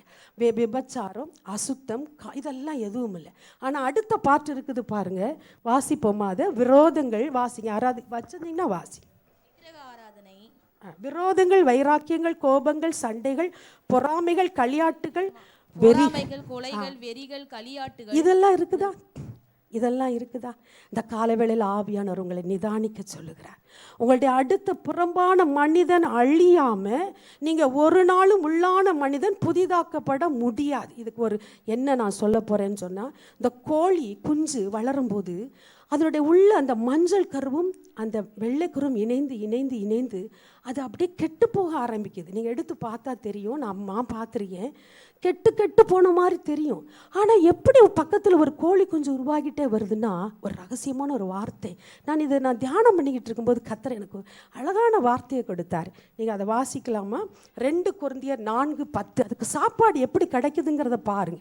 அந்த கோழி குஞ்சுக்கு எங்கேருந்து சாப்பாடு? கர்த்தராகிய இயேசுவினுடைய ஜீவனும் எங்கள் சரீரத்திலே விளங்கும்படிக்கு இயேசுவின் மரணத்தை எப்பொழுதும் எங்கள் சரீரத்தில் சுமந்து. ஆமென், ஆமென், ஆமென். அந்த லைன் அண்டர்லைன் பண்ணி, இயேசுவின் மரணத்தை எப்போதும் சுமந்து கொண்டு திரிகிறோம். மரணம் நடக்கிறது உண்மை, மரணத்தை நம்ம சுமக்கணுங்கிறது உண்மை. அடுத்த வசனம் பாருங்க, அடுத்த வசனம் வாசிப்போம். சாவுக்கினமான எங்கள் மாம்சத்திலே இயேசுவினுடைய ஜீவனும் விளங்கும்படிக்கு உயிரோடு இருக்கிற நாங்கள் எப்பொழுதும் இயேசுவின் நிமித்தம் மரணத்திற்கு ஒப்பு கொடுக்கப்படுகிறோம். ஆமே. இந்த 2 வசனத்துக்கு யார் பாத்திரவான்களா இருக்கிறீங்க? உங்க கைகளை உயர்த்தி ஆண்டவருக்கு நன்றி செலுத்துறீங்களா? எப்பொழுதும் மரணத்தை என்னுடைய சரீரத்தில் நான் சுமந்து கொண்டு திரிகிறேன். ஒரு கோழி குஞ்சு மரணத்தை தழுவுது கொஞ்சம் கொஞ்சமாக. ஆனால் அதுக்கு சாப்பாடு எங்கேருந்து வருதுன்னு இப்போ மறுபடியும் வாசிப்போமா? ஒரு வசனம் வாசிக்கலாம். 1 கொரிந்தியர் 15:54 இதில் இருக்குது பாருங்க, ஒரு ரகசியமான வார்த்தை. 1 கொரிந்தியர் வாசிங்கப்பா. அதன் பின்பு முடிவு உண்டாகும். அழிவுள்ளதாகிய இது அழியாமையும் சாவுக்கு ஏதுவாகிய இது சாவாமையும் தரித்து கொள்ளும் போது மரணம் ஜெயமாக விழுங்கப்பட்டது. ஆமென், ஆமென். மரணம் ஜெயமாய் விழுங்கப்பட்டது. அண்டர்லைன் பண்ணுங்க, அண்டர்லைன் பண்ணுங்க. தேவ ஜனமே, இந்த மரணத்தின் நாளை நினைவு கூற வந்த நமக்கு இந்த வார்த்தையுடைய அர்த்தம் விளங்குமானால் மெய்யாகவே நீங்கள் மரணத்தின் சாயலில் இருந்து கொஞ்சம் கொஞ்சமாய் உயிர்த்தெழுந்த சாயலுக்கு நேராக நடந்து கொண்டிருக்கிறீர்கள் என்பதற்கு ஒரு பெரிய அடையாளம் என்ன தெரியுமா? மரணமானது என்னுடைய சரீரத்தில் நடக்கணும். அந்த மரணம் எதால விழுங்கப்படணும்? எதால விழுங்கப்படணும்? ஜெயமாக விழுங்கப்படும். அடுத்த வசனம் பாருங்க, 2 கொரிந்தியர் 5:4 வசனத்துல இருக்கிற நாம் பாரம் சுமந்து தவிக்கிறோம். இந்த போர்வையை களைத்து போட வேண்டும் என்று விரும்பாமல் மரணமானது ஜீவனாலே விழுங்கப்படுவது. ஆமென், ஆமென். அண்டர்லைன் பண்ணு, அண்டர்லைன் பண்ணுங்க. மரணமானது ஜீவனால் அப்போ விழுங்குறது என்ன அர்த்தம்? நம்ம வீடுகளில் சொல்லுவோம், வேக வேகமாக பிள்ளைங்க சாப்பிட்டா நம்ம என்ன சொல்லுவோம்? ஏன் இப்படி முழுங்குற, நல்லா மென்று சாப்பிடுன்னு சொல்லுவோமா இல்லையா? சின்ன பிள்ளைகளை பார்த்து சொல்லுவோம். அப்போ விழுங்குறதுன்னு சொன்னாவே என்ன அர்த்தம்? swallow. Death is swallowed by the spirit, by the spirit in his victory. அவருடைய வெற்றினால் அவர் மரணத்தை தழுவி இன்றைக்கு 3ஆம் நாள் உயிரோடு எழும்பி போனது நிமித்தம் அந்த மரணத்தின் சாயலை நம்ம ருசி பார்க்கிறோமா? அதில் என்ன நடக்குதா? அந்த மரணம் நடக்க நடக்க நடக்க அது ஜீவனால் விழுங்கப்படும். இப்போ சொல்லுங்க, கோழி குஞ்சுக்கு எங்கேருந்து ஆகாரம் கிடைக்குது? எங்கேருந்து ஆகாரம் கிடைக்குது? தாய்கிட்டேருந்து கிடைக்குதா? நேரடியாக தொடர்பு இருக்குதா? தொப்புள் கொடி பந்தம் இருக்குதா? இல்லை. கோழி குஞ்சை போல தான் நம்முடைய ஆத்துமா. தேவச்சனமே, இந்த கதையை நான் எதுக்காக சொல்கிறேன்னா, ஒரு கோழி குஞ்சு தாயோட நேரடியாக தொடர்பு கிடையாது. உங்களுக்குள்ள ஒரு உள்ளான மனிதன் இப்போ வளர்ந்துட்டு இருக்கிறான்னு நீங்கள் இப்போ கொஞ்ச நேரத்துக்கு முன்னால் படித்தோம். அந்த உள்ளான மனிதனுக்கு எங்கேருந்து சாப்பாடு கிடைக்குது அப்படின்னு சொன்னால், எங்கேருந்து கிடைக்குது? இந்த புறம்பான மனிதன் அழிய அழிய அழிய இந்த மரணத்தை ருசி பார்க்கிறோம், மரணத்தை சுமந்து கொண்டு திரிகிறோம். மரணத்தை நாங்கள் நித்தமும் மரணத்திற்கு ஒப்பு கொடுக்கப்படுகிறோம். அந்த 2 வார்த்தையை நீங்கள் வச்சு பார்த்தாலே தெரியும், உங்களுக்குள்ள மரணம் நடந்து கொண்டு இருக்கு.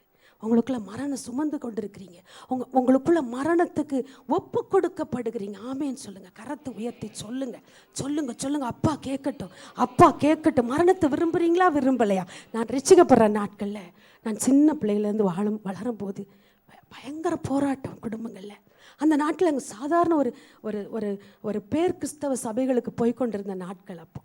ஆனாலும் எங்களுக்கு சரியான போஷிப்பு கிடையாது. இப்படி வாழணும், இப்படி கர்த்தருடைய வார்த்தை சொல்லுது, அப்படி கிடையாது. ஞாயிற்றுக்கிழமை ஆச்சுன்னா கட்டாயம் சர்ச்சுக்கு போகணும், சண்டேஸ் கிளாஸ்க்கு போகணும் அப்படின்னு தான் எங்களுக்கு கற்பிச்சாங்களே ஒழிய, வார்த்தையில் வல்லமை இருக்குது, அதை எடுத்துக்கோ, அதை எடுத்து நீ வாழ்ந்துட்டு போ, அது உன்னை பிழைக்க வைக்கணும்னு யாருமே எங்களுக்கு சொல்லித்தரல. நீங்கள்லாம் இப்போ பிள்ளைகளுக்கு அழகாக சொல்லித்தர்றீங்கல்ல, அப்படி சொல்லித்தரல. அப்போ நான் என்ன நினச்சேன்னா, ஆவிக்குரிய சபைகள்லாம் தேடி அங்கே போனால் ஒருவேளை ரட்சிக்கப்பட்டியான்னு கேட்குறாங்க. அந்த ரட்சிப்புன்னு ஒன்று நமக்கு கிடச்சிட்டா நமக்கு பிரச்சனை வராது, என் குடும்பத்தில் போராட்டம் வராது, என்னைக்காவது சமாதானமாக இருக்க மாட்டோமா, என் வீட்டில் சந்தோஷமாக சாப்பிட்டு நாங்கள் படுக்க மாட்டோமா, பிள்ளைகள்லாம் சேர்ந்து ஒன்றா உட்காந்து நம்ம ஜாலியாக பேச மாட்டோமா அப்படின்னா அது ஒன்றும் கிடையாது, ஒன்றும் கிடையாது. அப்போ என் உள்ள ஏங்கும். எல்லாரும் அந்த வீடுகள்லாம் அவ்வளோ சந்தோஷமாக இருக்கிறா, ஏன் எங்கள் குடும்பத்தில் அவ்வளோ போராட்டம், சத்துருடைய தாக்குதல் நிலை கொள்ளையே வைக்குதப்பா. ஒரு நேரம் நிம்மதியாக இருக்கு, அடுத்த நிமிஷம் அது மாறி போயிடுது. அப்படின்னா நல்ல ஒரு இந்த மாதிரி ஒரு சபை கிடைக்குமா? நான் தேடி தேடி பார்த்தேன். ஆனால் எங்களுக்கு அந்த நாட்களில் கடும் எதிர்ப்பு. அப்படிப்பட்ட சபைகளுக்குள்ளேயும் போகக்கூடாதுன்னு சொல்லிடுவாங்க. ஆனால் கர்த்தர் பார்த்தார், என் உள்ளத்தை பார்த்தார். பிள்ளை சமானத்துக்காக ஏங்குது, சபையோ கிடைக்கல. இங்கே தெருவிலே ஒரு நல்ல சபையை கர்த்தர் கொண்டு வந்தார். ஒரு 5 வீடு தள்ளி ஒரு சபை. இப்போ யார் என்ன சொல்ல முடியும்? ஃப்ரெண்ட்ஸ் வீடுன்னு போனால் தானே திட்டுறீங்க. இங்கே பக்கத்தில் அந்த வீடு, அது ஒரு ஃபெய்த் ஹோம்னு சொன்னாங்க. அது அங்கே ஓடி போய் உட்காந்து, சர்ச்சுன்னு சொல்ல மாட்டாங்க, அங்கே ஒரு ஹோம் இருந்துச்சு, அங்கே போய் உட்காந்து அப்படியே கர்த்தரை நடத்து கொண்டு வந்தேன். சரி, அப்போ இனிமேல் நம்ம வீட்டில் பிரச்சனை இருக்காதா? பிரச்சனையே இல்லாமல் நான் வாழ்ந்துட முடியுமா? நான் இப்போ ரட்சிக்கப்பட்டேன், ஞானஸ்தான சத்தியத்துக்கு ஒப்பு கொடுத்துட்டேன். நான் இப்போ அபிஷேகம் கர்த்தர் நான் வல்லமையாக அபிஷேகம் பண்ணார். நான் ஒரு அபிஷேகத்தை குறித்து அறிவில்லாமல் வாழ்ந்தேன். அபிஷேகம்லாம் அந்நிய பாஷையெல்லாம் சும்மா நினைப்பேன். ஆவியானவர் ஒரு நாள் சொன்னார், நீ சும்மா நினச்சிட்டு சும்மாவே இரு, உன்னை அறியாதபடி நான் நிரப்புவேன். நான் அறியாமல் அன்கான்ஷியஸ் ஸ்டேஜில் இருக்கும்போது கர்த்தரை நிரப்புனார். நிரப்பி நிரப்பி நான் நினைக்கிறேன், யாரோ எனக்குள்ளேருந்து அந்த அந்நிய பாஷை யார் பேசுகிறா, ஏன் நாவெல்லாம் குளருது, நான் நிறுத்த முடியல. கர்த்தர் அப்படி அன்கண்ட்ரோல்டு ஆவியானவர் நிரப்ப ஆரம்பிச்சார். அதுக்கப்புறம் என் பிரச்சனை முடிஞ்சிரும்னு நான் நினைச்சேன். தேவ ஜனமே, அதுதான் இன்றைக்கு நான் உங்களுக்கு கொடுக்குற பதில். பிரச்சனை முடியுமா? பிரச்சனை முடிஞ்சிருச்சுன்னா என்னவாகும்? 4 நாள் கோழி குஞ்சு அப்படியே கடந்து கூமுட்டையாக போயிடும். 20 நாள் கோழி குஞ்சு அப்படியே கடந்து கூமுட்டையாக போயிடும். 21வது நாள் வரைக்கும் அந்த மரணம் சம்பவித்தாக வேண்டும். கரங்களை உயர்த்துவோமே. இந்த காலவெளியில் எத்தனை பேர் மரணம், என்னுடைய வாழ்க்கையெல்லாம் செத்து பொழைக்கிறேன் அம்மா, நான் செத்து பொழைக்கிறேன், என் குடும்பத்தில் அவ்வளவு போராட்டம். எத்தனை பேர் சொல்கிறீங்க, அம்மா இன்னைக்கு காலையில் எழும்புனா என் வீட்டில் நிம்மதி இல்லை, நான் செத்து செத்து. இந்த வார்த்தையை சும்மா நீங்கள் சொல்லலை, வேதம் உங்களை சொல்ல வச்சிருக்கு. நான் சொல்கிறது உண்மையா பொய்யா? நீங்கள் சொல்லுங்கள். எத்தனை பேர் என்னோடு கூட ஆமேன்னு சொல்ல முடியும்? நீங்கள் அவ்வளோ சந்தோஷமான வாழ்க்கை நம்ம வாழ்கிறோமா? இல்லை. மரணம் மரணம் மரணம் நம்மளை துரத்தி அடிக்குது. நேற்று நான் சந்தோஷமாக இருந்தேன்னு நினைக்க காலையில் போராட்டம், காலையில் சந்தோஷமாக இருக்கிற சமாதானம் வந்துருச்சு, என் வீட்டுக்குள்ளே நினச்சா ராத்திரி போராட்டம். எத்தனை பேர் அதை நீங்கள் சொல்ல முடியும்? இல்லை, வீட்டுக்குள்ளே நாங்கள் நல்லா தான் இருக்கிறோம், ஆனால் வெளியில் நான் புறப்பட்டு போனால் அங்கே வேலை ஸ்தலங்களில் போராட்டம், என் பக்கத்தில் இருக்கவங்க வீட்டில் போராட்டம், எங்கள் சொந்த பந்தங்கள் மத்தியில் எங்களுக்கு ஒரு எதிர்ப்பு. இப்படி இதெல்லாம் ஓகே. சரீரத்தில் எத்தனை பேர் போராடுறீங்க? சரீரத்தில் காலையில் எழும்புனா என்னால் வேலை செய்ய முடியல. எவ்வளவோ காலங்கள் நான் வேலை செஞ்சேன், ஆனால் இப்போது என் சரீரத்தில் பலனே இல்லை. நாளுக்கு நாள் அந்த சரீரத்தோடு நான் போராடி கொண்டிருக்கிறேன். மரணத்தை ருசி பார்க்கிற தருணங்கள் தான் இது. இதை ஒரு நாள் நிறுத்த முடியும் என்று நீங்கள் நினைத்தால் நடக்கிற சம்பவம் என்ன? கோழி குஞ்சு அந்த 21 நாட்கள் முடியும் போது என்ன நடக்குது? அந்த 21 நாள் வரைக்கும் மரணத்தை சகிச்சு சகிச்சு அந்த மரணத்தை ஜீவனாய் விழுங்கி விழுங்கி விழுங்கி அந்த கோழி குஞ்சு பாருங்க அவ்வளவு ஸ்மார்ட்டா 21வது நாள் காலையில் வெற்றியோட வெளியே வருது. ஆனால் மரணம் வேண்டாம், எனக்கு மரணம் தேவையில்லை, ஐயோ இந்த உலக பிரச்சனை எனக்கு வேண்டாம், எனக்கு எப்படியாவது நான் வாழ்ந்துட்டு போயிடுறேன்னு நினச்சிங்கன்னா அந்த கோழி குஞ்சு 5வது நாள் 7வது நாள் 8வது நாள் ஒரு கூமுட்டையாக கிடக்குதே. அதுக்கு காரணம் என்ன? மெடிக்கல் சயின்ஸில் யாரும் சொல்ல முடியல தேவ பிள்ளையே. இப்போ நம்ம வருவோம். நம்முடைய புறமான மனிதன் அழிகிறதற்கு உங்கள் மஞ்சள் கருவாகிய அந்த மாம்சத்தின் கிரியைகளை அழிக்க நீங்கள் விட்டு கொடுக்கணும். யார்கிட்ட விட்டு கொடுக்கணும்? வெள்ளை கருவான ஆவியானவர் உங்களோட இணைஞ்சிருக்கிறாரா? இந்த காலவேளையில் நீங்கள் சொல்ல முடியுமா, வெள்ளை கருவான ஆவியானவர் என்னோடு இருக்கிறார்? ஒருவேளை கோழி வெளியிலிருந்து அதனுடைய சூட்டை கொடுக்கலாம், கோழி கொடுக்கலாம் தேவ ஜனமே. ஆனால் ஆவியானவர் உங்களுக்குள்ள இருந்து அந்த அனலை கொடுத்து கொண்டே இருக்கிறார். சும்மாவா நினைச்சீங்க ஆவியானவர் வந்துட்டாரு, அபிஷேகம் பெற்றுட்டியா? பெற்றுட்டேன். எப்போ பெற்றீங்க? 1974 நான் அபிஷேகம் பெற்றேன். எத்தனை பேர் சொல்கிறோம், ஆனால் என்ன சம்பவிக்குது உங்களுக்குள்ள? நல்ல அந்நிய பாஷை நான் என்ன மாதிரிலாம் பேசவே முடியாது. இந்த அவங்க அந்நிய பாஷை அவ்வளவு அருமையாக இதெல்லாம் ஒரு நாளும் பிரயோஜனம் இல்லை. எனக்குள்ள இருக்கிற ஆவியானவர் குறிப்பிட்ட அளவு அனலை எனக்கு கொடுத்து கொண்டே இருக்கணும். என்னுடைய தாய் பறவை எனக்குள்ள இருந்து அனலை கொடுக்க கொடுக்க கொடுக்க என் மாம்சத்தின் கிரியா இருக்கிற பொறாமை, எனக்குள்ள இருக்கிற கோபம், எனக்குள்ள இருக்கிற எரிச்சல். இன்னைக்கெல்லாம் எத்தனை பேருக்கு எலும்புகள் உருவாகி இருக்குதுன்னு நீங்களே கண்டுபிடிங்க. எலும்புங்கிறது ஜென்ம சுபாவம் நிறைந்த ஒரு இடம். இப்போ கோழி குஞ்சுக்கு ஒரு எலும்பு எங்கேருந்து உருவாகுது? தேவப்பிள்ளை நமக்குள்ள இந்த புறம்பான மனுஷனுக்குள்ள ஒரு எலும்புக்குரிய ஜென்ம சுபாவம் இருக்குது. ஒரு மனுஷன் என்ன செய்வாராம், அவங்க அப்பா கோபத்தில் வாட்சை கழட்டி தூக்கி எறிவாராம். அவர் போட்டிருக்க வாட்சை எப்படின்னு பாரு, அப்படியே நொறுங்கும். அது எவ்வளோ ஆயிரமாக இருந்தாலும், அடுத்தாப்புல பிள்ளைங்க gift பண்ணாலும் கூட கோபம் வந்துருச்சுன்னா அவருக்கு கண்ணு மூக்கு தெரியாது, பாத்திரங்கள்லாம் தூக்கி. ஆனால் மகன் என்ன பண்ணாராம், அவருடைய ஜென்ம சுபாவம் இல்லையா, அவருடைய ஜென்மத்தில் வந்த ஜென்ம சரீரம் இல்லையா, அதனால அவர் என்ன பண்ணுவாராம், மேலே இருக்க கிளாக்கை தூக்கி எறிவார். இதை நான் காதால் கேட்டிருக்கேன், கண்ணால் பார்த்துருக்கேன்.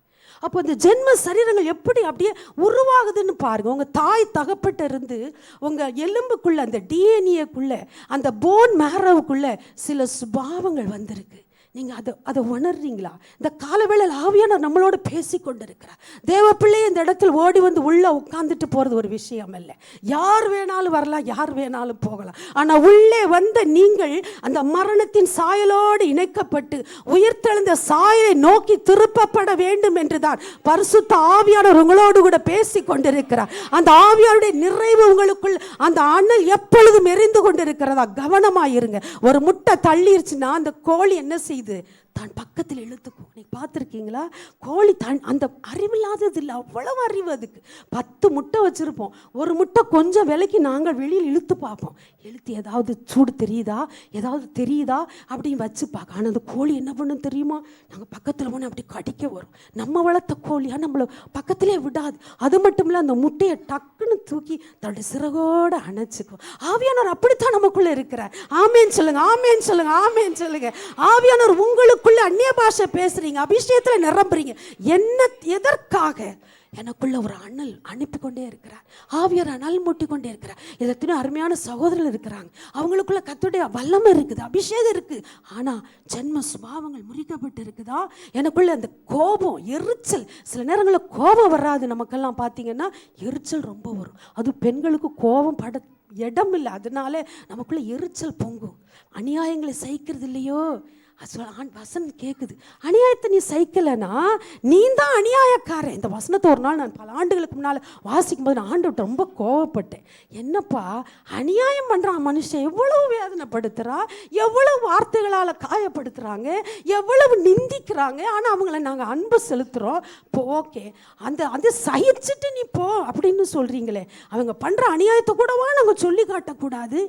அப்போ வேதம் சொல்லுது, அநியாயக்காரனா, அநியாயத்தை நீ சகிக்கலைனா நீ தான் யாரா, அநியாயக்காரன். ஆனால் அந்த அநியாயக்காரன் எங்கே போக முடியாதுன்ட்டார் ஆண்டவர், தேவனுடைய ராஜ்யத்துக்கு போக முடியாது. உங்களுக்குள்ளே வளர்கிற அந்த அந்த அந்த கசப்பான காரியங்களை நீங்கள் மரணத்துக்குள்ளே கொண்டு போகணும். கசப்பு, வைராக் எத்தனை பேருக்குள்ள இருக்கு? இந்த காலவேளையில் இந்த இடத்துக்கு வந்த தேவ பிள்ளை, உங்களுக்குள்ளே யாராவது சொந்த பந்தங்கள்கிட்ட பேசாமல் பல நாள் ஆயிடுச்சு, வைராக்கியமாக நான் இருக்கிறேன், அவங்கள்ட்ட என்னால் பேச முடியாது என்று சொல்லுகிற யாராவது இருக்கீங்கன்னு சொன்னால், இந்த காலவேளையில் அதை மரணத்துக்கு நேராக ஒப்பு கொடுங்க. மரணத்தின் சாயலோடு இணைக்கப்பட வேண்டுமானால் இந்த மாம்சத்தின் கிரியைகள், மஞ்சள் கரு ஒவ்வொரு நாளும் என்ன செய்யணும், ஒவ்வொரு நாளும் என்ன செய்யணும், மஞ்சள் கரு என்ன செய்யணும், கொலையணும். உங்கள் மாம்சத்தின் கிரியைகள் கொலையணும், அழியணும். நம்ம 3 வார்த்தை பார்த்தோம் பார்த்தீங்களா? புறம்பான மனுஷன் அழியணும், அதுக்கப்புறம் ஜென்ம சரீரம் விதைக்கப்படணும், அந்த சுபாவங்கள் விதைக்கப்படணும். ஆண்டவராக இயேசு கிறிஸ்துவை பார்க்க போகிறோமே, அவர் எவ்வளவு சகிச்சாரு. உங்கள் ஐயா பேசும்போதே அவர் தேவ பிரசன்னம் வெளிப்படுது. கர்த்தருடைய அன்பு அவ்வளவு அழகாக சிம்பிளாக அவங்க சொல்கிறாங்க. அன்பு அன்பு அன்புன்னு சொல்லி நம்ம ஏமாந்து போகக்கூடாது. இயேசுடைய அன்பு எனக்குள்ளே இருக்குமானால் எனக்கு மன்னிக்கிற சுபாவம் வேணும். கஷ்டம், ரொம்ப கஷ்டம் தான், நான் இல்லைன்னு சொல்லலை. நான் இங்கே இருந்து ஒரு மைக்கை பிடிக்கிறதுனால ஈஸி என்று நீங்கள் தவறாக நினச்சிடாதீங்க. ரொம்ப கஷ்டம். ஒருத்தர் வேதனை படுத்தி கொண்டே காலகாலமாக இருப்பாங்க, அவங்கள நம்ம மன்னிக்கணுங்கிறது எவ்வளோ பெரிய கஷ்டம். ஆனால் கர்த்தருடைய பிள்ளைய ரகசியம் என்ன தெரியுமா? நம்ம மரணத்துக்குள் நீங்கள் போகும்போது அந்த மரணம் டக்குன்னு என்ன, எது விழுங்குது, ஜீவன் விழுங்கிருது. ஆமேன்னு சொல்லுங்க, ஆமேன்னு சொல்லுங்க. இந்த காலவேளையில் உங்களுக்குள்ள ஏதாயிலும் ஒரு கசப்பு இருக்குமானால் அதை நீங்கள் மரணத்திற்கு ஒப்பு கொடுக்கிறேன்னு சொல்லி பாருங்க. அடுத்த செகண்ட் அந்த மரணம் அப்படியே யார் விழுங்கிடுவா? உங்க உள்ளான மனுஷன். அவன் உள்ள விழுங்க ஆரம்பிப்பான். அந்த விழுங்குங்கிற வார்த்தை எனக்குள்ள ஆவியான சொல்லி கொடுத்தாரு. அதை சாதாரணமாக நீங்கள் வாசிக்கிறீங்களேன்னு சொல்லி கொடுத்தாரு. நீ அப்புறம் இன்னொரு இடத்துல பாருங்க, ஏசாயா 26:8 இருக்குது. ஏசாயா 26:8 வாசிக்கிறீங்களா? ஏசாயா 26:8. ஆண்டவர் மரணத்தை ஜெயமாய் விழுங்கினார். பாருங்க, 3 இடத்துல வேதத்தில் விழுங்கப்பட்டது, விழுங்கப்பட்டது, விழுங்கினார். அப்போ swallowed, death is swallowed, death is swallowed by the victory by the spirit in his victory. அவருடைய மரணத்தின் அவருடைய வெற்றினால நம்முடைய மரணத்தை கர்த்தர் என்ன செய்தாரா? மரணத்தை ஜெயமாக விழுங்கிட்டா. நீங்க விழுங்கி இருக்கீங்களா? மரணத்தை ஜெயமாய் விழுங்கி இருக்கிறீங்களா? கர்த்தருடைய பிள்ளையே, இந்த காலவேளையில் ஆவியானவர் உங்களுக்கு சொல்லி கொடுத்த கோழி கொஞ்சம் நீங்க மறக்கவே மாட்டீங்க. இப்படி மஞ்சள் கரு யாருடைய உதவியோட? ஆவியான வெள்ளை கருவின் உதவியோட. நீங்களா செய்ய முடியாது, கட்டாயம் செய்ய முடியாது. நான் அதற்கு ஒரு லிவிங் எக்ஸாம்பிள். என்னால் சில நாட்களை வைராக்கியங்களை விடவே முடியாது. வைராக்கியத்தில் நான் ஜென்ம சுபாவமே வைராக்கியம் தான். ஒருத்தர் நல்லா பழகுவே, அவங்க மூஞ்சியை காட்டிட்டாங்கன்னா திரும்பியே பார்க்கவன். கர்த்தர் சொன்னார், இதை மரணத்துக்குள்ளே கொண்டு போகலைனா நீ கூமுட்டையா போறியா? இன்னும் உனக்கு 21 நாள் முடியலை, உன்னுடைய 17ஆவது நாள் வந்திருக்கலாம். நீங்கள் சிலர் 10 நாள் கோழி குஞ்சா இருக்கலாம், சிலர் 19 நாள் கோழி குஞ்சா இருக்கலாம். நமக்கு உங்களுக்குள்ளே உங்களுக்கு ஆவியான விளங்க பண்ணுவார். அப்புறம் தோல், அந்த தோல் மூடுது. தோல் என்று சொல்லும்போது அது எதை காட்டுகிறதுன்னு சொன்னால் சுயமதி நிறைய இருக்குது. நான் ஒவ்வொன்றையும் சொல்லணும், நேரம் ஆகிவிடும். சுயமதி, நம்முடைய சுயமதியில் எவ்வளோ காரியங்களை நம்ம செய்கிறோம். நம்ம குடும்பத்துக்குள்ளே எவ்வளோ காரியங்களை கத்திடத்தில் கேட்காம நானும் சரி பல காரியங்களை சுயமதியில் செய்து நம்ம நஷ்டப்பட்டு நிற்கிறோம். அதை நிமித்தம் நம்ம அநேகர் தூஷிக்கிறாங்க நம்மளை.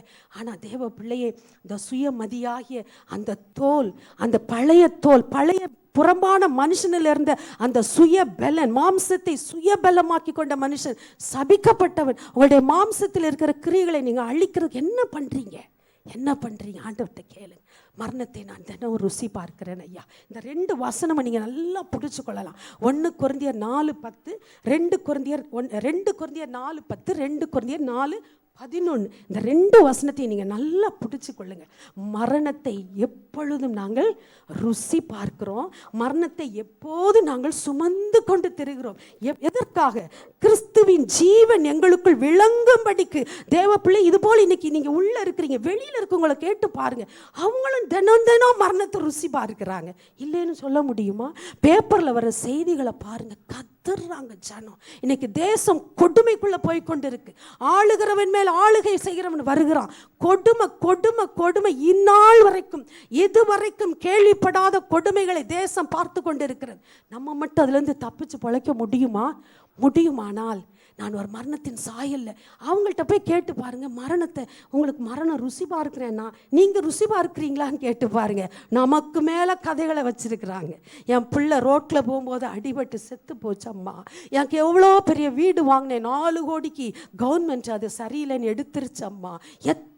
எத்தனை கதைகள். தற்கொலை, பச்சிலம் பிள்ளைகளை கொண்டு போய் ரோட்டில் வச்சு கெடுத்து குட்டிச்சவராக்கி அந்த குழந்தைய கொண்டு போட்டு அதை ஒரு பாடையில் கட்டினதை தாய் போய் பார்த்து கதறல்.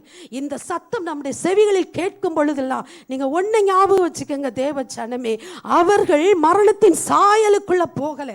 மரணத்தை தினம் ருசிக்கிறாங்க, அனுபவிக்கிறாங்க. ஆனால் கர்த்தருடைய வார்த்தை நமக்கு அழகாய் நமக்கு ஒரு ரகசியத்தை கற்றுக் கொடுத்திருக்கிறது. அவர் மரணத்தின் சாயலுக்குள் நீங்கள் இணைக்கப்பட்டு இருந்தால், அவர் மரணத்தின் சாயலுக்குள் இணைக்கப்பட்ட, அதனால தான் நீங்கள் இந்த இடத்துக்குள்ளே வந்திருக்கிறீங்க. இல்லாவிட்டால் வெளியிலே நின்று கதறி தலையில் அடிச்சுக்கிட்டு நாமும் கூட அந்த கூட்டத்தோடு சேர்ந்து வாழ்ந்து கொண்டே போயிருப்போம்.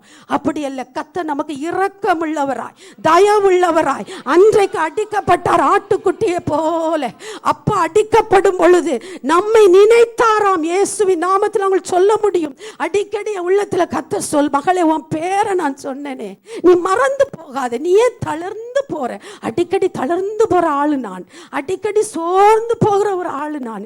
ஆனால் கர்த்தர் சொல்லுவார், உன் பேரை நான் சிலுவையில் அடிபட்டு ரத்த சிந்தி கிடக்கிற நேரத்தில் உன் பேரை நான் நினைச்சேன். அதான் அந்த பாடல் வரிகள் சொல். என்னை யோசித்தீரே, என்னை நேசித்தீரோ, என்னை யோசித்தீரோ, எனக்காகவா அடிகள் பட்டீர் ஆண்டவரே. இந்த காலவேளையில் ஒவ்வொருவரும் இந்த இடத்துல வந்திருக்கிற நீங்கள் அதை கட்டாயம் சொல்ல முடியும். உங்களுக்கு உங்க பேரை கர்த்தர் அந்த இடத்துல என்ன பேரா இருக்கட்டும், ஒருவேளை ஒரு ஹிந்து கன்வெர்ட்டடா நீங்க இருக்கலாம். கர்த்தரை இப்பதான் நான் ஆண்டவருக்குள்ள வந்தேன்னு நீங்க சொல்லலாம். ஆனால் ஒரு பெண்ணு காயத்ரி, அந்த அம்மா கேத்ரின்னு மாறி அவங்க ஹஸ்பண்ட் பேரை மாத்திட்டார். அடையாறுல இன்னைக்கு இருக்கிறாங்க. அப்ப கர்த்தர் பார்த்தாராம், அந்த அம்மாவுக்கு கேத்ரின் பேரே பிடிக்காதான். ஒரு நாள் ஆண்டவர் அந்த அம்மா ரொம்ப பிரச்சனையில் இருக்கும்போது சிலுவை காட்சி அவங்க வீட்டுக்குள்ள ரூம்குள்ள கொடுங்க. எத்தனை பேர் பார்த்தீங்கன்னு தெரியல. அந்த பச்சை ரத்தத்தின் வாடை அந்த அம்மா முகர்ந்தாங்களாம். அவங்க சொன்னாங்களே, இது யாரு? ஆண்டு இயேசுக்கு கிறிஸ்தவங்க கும்பிட்ற தெய்வம் மாதிரி இருக்கு, சிலுவையில் தொங்குறார், உங்கள் ரூம்குள்ளே பிரத்யட்சமாக வந்திருக்கிறார். அப்போ அவர் கூப்பிட்டது எப்படி தெரியுமா? காயத்ரி காயத்ரின்னு கூப்பிட்டாராம். அந்த அம்மா நினைக்கிறாங்களே, என் பேர் கேத்ரின் இல்லை, இவர் கூப்பிடணும், இவர் கிறிஸ்தவராச்சே. இல்லை தேவ ஜனமே, இயேசு கிறிஸ்து மதங்களை தாண்டி, எல்லா சமுதாய நிலைமைகளை தாண்டி அவர் எல்லாருக்கும் ஒரே மெய் தெய்வமா இருக்கிறாரு. அவர் உங்க பேரை சொன்னாரு. நீங்க உங்க பேரை சொல்லி ஒரு தடவை நீங்க சொல்லி பாருங்க. என்ன பேரா வேணாலும் இருக்கட்டும், ஒரு அழகில்லாத பேரா கூட இருக்கட்டும், அந்த பேரை கர்த்தர் அங்கே சொன்னாராம். எவ்வளோ பெரிய ஆசீர்வாதம். மரணத்தை ருசி பார்க்கிற நீங்களும் நானும் பாக்கியம் பெற்றவர்கள். ஒரு நாள் வரப்போகிறது, ஒரு நாள் ஐயா இன்னொரு 5 நிமிஷம், இன்னொரு 10 நிமிஷம் ஆச்சு. ஒரு நாள் வரப்போகிறது கர்த்தருடைய பிள்ளை. 21வது நாள், 21வது நாள். கரங்களை உயர்த்துவோமா? ஒருவேளை பக்கத்தில் யாராவது தூங்கி கொண்டிருந்தா கூட தட்டி எழுப்புங்க. நேரம் வந்துருச்சுன்னு சொல்லுங்க, எழும்பிடுவாங்க. பக்கத்தில் யாராவது சோர்ந்திருந்தா, வாலிய பிள்ளைகள் சோர்ந்திருந்தா கொஞ்சம் அப்படி வாங்க. 21வது நாள் காலை வேளையில் அந்த கோழி குஞ்சு என்ன பண்ணுது பாருங்க. எவ்வளோ ஸ்மார்ட்டான கோழி குஞ்சு, உங்களை மாதிரியே ஓடி வந்திருக்கு தேவ சபைக்கு. ஓடி வந்திருக்கா இல்லையா? வெள்ளிக்கிழமை நல்ல ஒரு நாள் லீவ் கிடச்சிருச்சு. கொஞ்சம் நல்லா அப்படி படுத்து தூங்குவோம். நல்ல ஒரு சாம்பார் வச்சு சாப்பிட்டுட்டு, இன்றைக்கி முட்டையெல்லாம் வைக்கக்கூடாது, கறியெல்லாம் வைக்கக்கூடாது. சில வீடுகளில் பேசிக்குவாங்க, இன்றைக்கி முட்டையை தொடக்கூடாது, ஏசு தொங்கிக்கிட்டு இருக்காரு அப்படின்னு சொல்லி. அப்படி இல்லை, நீங்கள் என்ன செஞ்சிட்டீங்க? இன்றைக்கி ஓடி வந்திருக்கீங்க இல்லையா?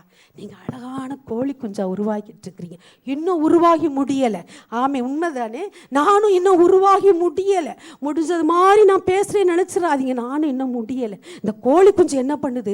இருதயம், கண்ணு, குற்றமா எல்லாரையும் பார்க்குற கண்ணு மறிக்கட்டும். யாரை பார்த்தாலும் குற்றமா நம்ம பார்க்குறோம். நம்ம கண்ணை பாருங்க, யோசித்து பார்த்தீங்கன்னா தெரியும். அடுத்தவங்களை பார்க்குறதே குற்றமாக தான் பார்க்கும். கர்த்தர் பிரகாசமுள்ள மனக்கண்களை நமக்கு தரட்டும்.